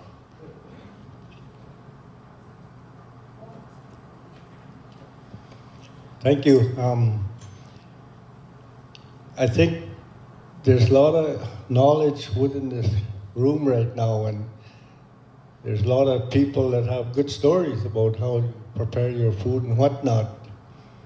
I just want some of you to encourage some of you to look into the funding sources that are out there, because there is. And I was fortunate enough about 15 years ago to co-author a book, Proud to be Evaluate, and it's all about beluga harvesting, preparation. And one of the reasons why that was approved was because it was for the school, elementary school. I had the opportunity to work with Mindy Willett out of Yellowknife, and she went to the different communities and found people within the community to tell their story about what was missing in the schools. So it's available to the schools now, and the book Proud to Be Invalid has everything, like I said, about whaling, preparation, the reasons why we do these things. And it was a process that took a little while because, first of all, before we even started, we had to get the approval from the local community HTC. And we convinced them to support us, and we got their approval. And before the book went to final print, we had to go back to the community and show it to them. And once they saw that book on how it was prepared and written, we got the approval and it was published. So I encourage any of you guys out there that have an opportunity to look around for that funding source or find somebody that can help you make a story. And right now, we really need to focus on the younger generation because they are the future. And when you do a book like this, you know, it tells you that these things that are written in that book is forever. Thank you.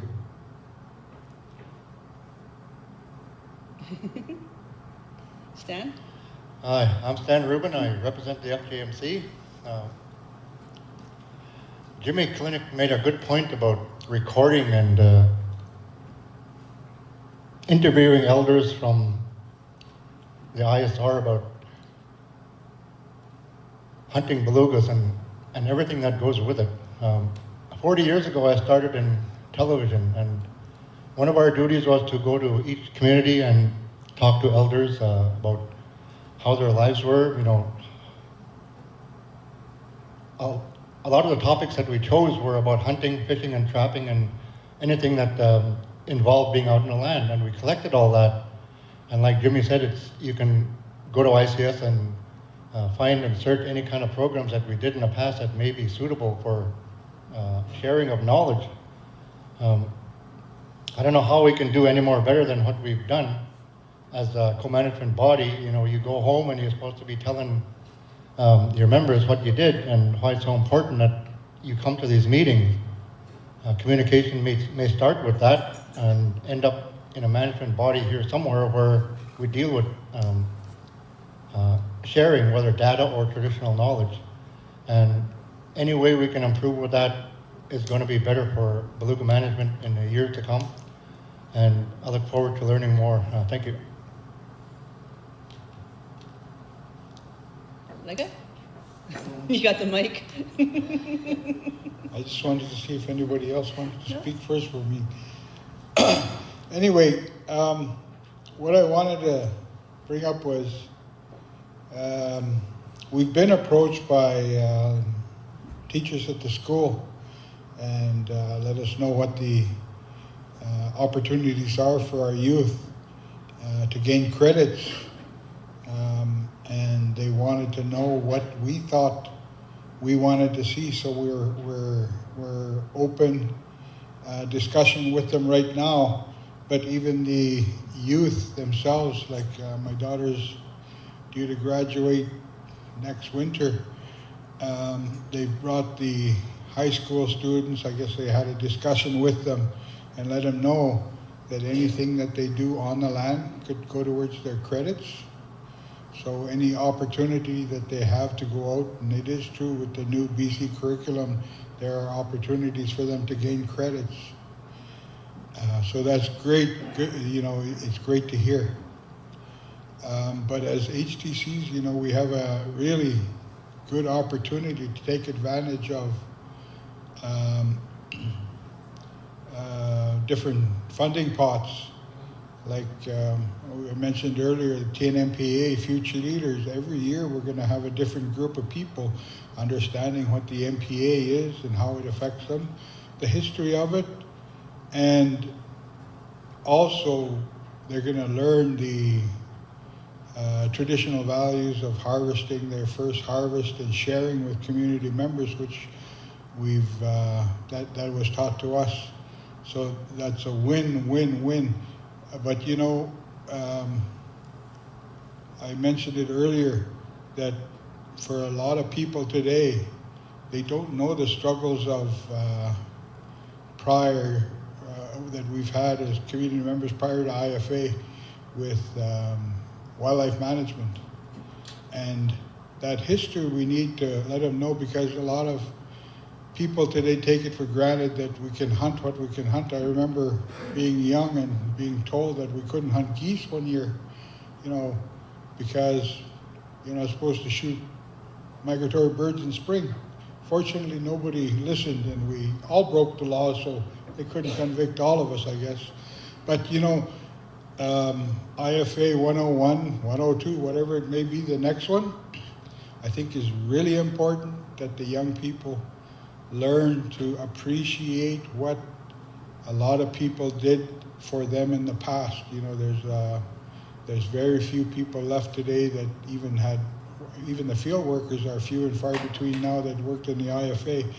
But the better we educate our young people, the more appreciative they will be of the situation they're in. I think it's take advantage of anything you can as an HTC to teach young people. Take advantage of any money. Like I just spoke with somebody regarding Take a Kid trapping and the opportunities that offers to our community members and youth specifically. So there's money out there. Take advantage of it.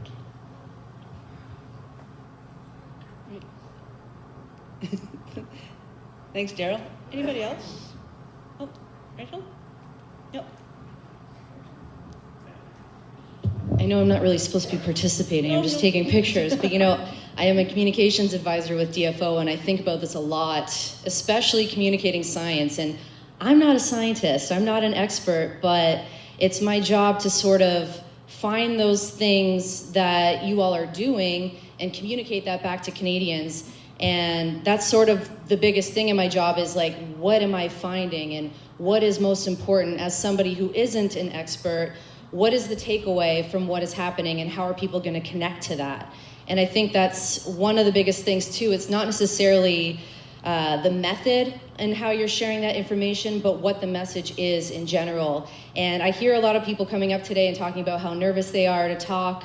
And, you're doing great. If I can give you any advice, like the courage that you have to be vulnerable is what people connect with. And that goes such a long way too. It's because it's that human connection, that empathy, that community that we all share, and those personal anecdotes and stories that you're sharing today. Like I think about when I go home and report on this, like what is my takeaway and what do I want other people to learn about what I've learned here today? And hearing these stories about somebody's first successful hunt or bringing their grandchild out, those are the things that I'm connecting with, not being part of this community, but it's really touching to me. And just kind of having that, again, sense of empathizing and relating. So like knowing your audience, knowing how to connect them with them, and just sharing that vulnerability is really what, sells the message. You don't want to just be talking at people, but you want to leave room for those questions and that discussion and that inspiration. Like I feel so inspired just today after day one from hearing your stories. I don't care how nervous you were. The message was really impactful, and that's what I took away, not how you were shaking at the podium, things like that. So have a little bit more faith in yourselves and what you're saying, because it's really connecting and driving an important message home. So that's just what I want to share, and I want to thank you for sharing that with me too. I don't have to tell this room how important storytelling is, but I do want to emphasize just like how much of an impact it does have to people who aren't as connected with the culture and with the land here as well. So thanks for that. Thanks, Rachel. Okay. All right. Anybody else? Yeah. Nana? Personally, I just wanted to share that when I was learning how to hunt, harvest, and prepare whale, I learned everything I knew from my grandparents, and as I was looking around the community, I seen that so many people do things different ways, and it got me curious, like, why do they do this when we do it this way? So what I did was I went and I walked up, and I wasn't shy. I asked them, like, hey, why do you do this? Is it okay if I help you today and learn from you. And I did that, and I learned from so many different elders that I know so many different techniques and why they do it and where they learned it from. And so it was really interesting to be a part of the Future Leaders program that took place in Tuck. And all the different questions that all the different kids had were so interesting. And all I could say is encourage them to learn from other people. Open your area and your smokehouse and invite your youth in to learn. So that's one thing I do with my daughter's friends. She's running around town, and we're working on whale, and she's 10 now, so she thinks she's too cool to help us. But I'm like, instead of, running around and your friends are like, oh, what are your parents doing? Invite them in, teach them, ask them if they want to learn, because all we could do is offer it to our youth, offer it to our other people. Not everyone has the means of going out and hunting a whale, or not everyone has a family who has done this for years.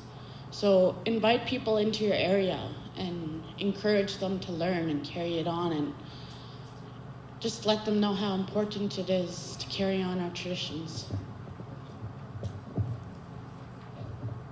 Thank you. I think that is an amazing message to end today on. So thank you all for that. I'm just going to do a quick recap, and then I'm going to release you off into Nuvik. So the day started off with opening remarks from the Game Council Chair Dean, who shared a story of going out harvesting with his family. And this recapitulated throughout the day, as many others here shared stories that are filled with dedication, knowledge, joy, and excitement of harvest. Herb outlined all the connections that are needed for co-management and for Beluga programs to exist and persist. And Amy recognized the essential voices of community members in the work that DFO does. And the creation of the Arctic region reflects the importance of the Arctic for DFO. The Nuvik drummers and dancers helped start off the summit in a good way. And the performance itself carried a lesson that we heard throughout the day: the importance of joining in and helping out. Members from other communities came together to cooperate and join in on the drumming and dancing. Debbie's whale song that they performed showed that even dance can carry traditional knowledge of how to harvest and prepare whale. This knowledge is everywhere and in everything we do. And after that, we moved into the community presentations. And I think one of the major themes that kept coming back was the importance of family and community and sharing, not only of belugas as food, but also the sharing of knowledge. So numerous examples of how knowledge is passed on to the next generation, but also the pride of passing those traditions on. So from the community presentations, we also got a sense of how unique each community's experience is. So within the communities, there's also a range of perspectives and experiences. It's just another reminder that the Inuvialuit experience is not a monolith. Another theme was how beluga harvesting intersects with Inuvialuit identity and values. And as Clara's presentation pointed out, there are many other human health implications too, not only regarding disease and contaminants, but also beluga and other country foods as a healthy part of their diet. And her presentation really impressed upon me the importance of communicating back to the communities in a timely manner, in a proper way, especially if there are issues with beluga that may impact human health. Also, we saw how Whale Camp is a place of many purposes, not only for harvesting of whale, but also for fishing and gathering of berries. It is also a deeply important space for family and for sharing across the generations. It is summer school at its best. George's slides really reflect how camp is also a place of peace and tranquility, is a refuge from everything else, and there is great joy that is found at camp. And from Paulatuk and Corey's videos, he was able to share the excitement of being right in the boat. And what was really fun was actually watching everybody else's reaction and that excitement echo in the room. Our breakout sessions exemplify the richness and depth of Inuvialuit knowledge in the room, because Inuvialuit knowledge is not homogeneous, but a cohesive tapestry. There's an ongoing and growing desire to share this knowledge with others and for generations to come. So, thank you all for a wonderful first day. I know it was a long one. We'll start up again tomorrow morning with coffee at 8:30 and open sessions at 9 a.m. Please have a good evening. Thank you.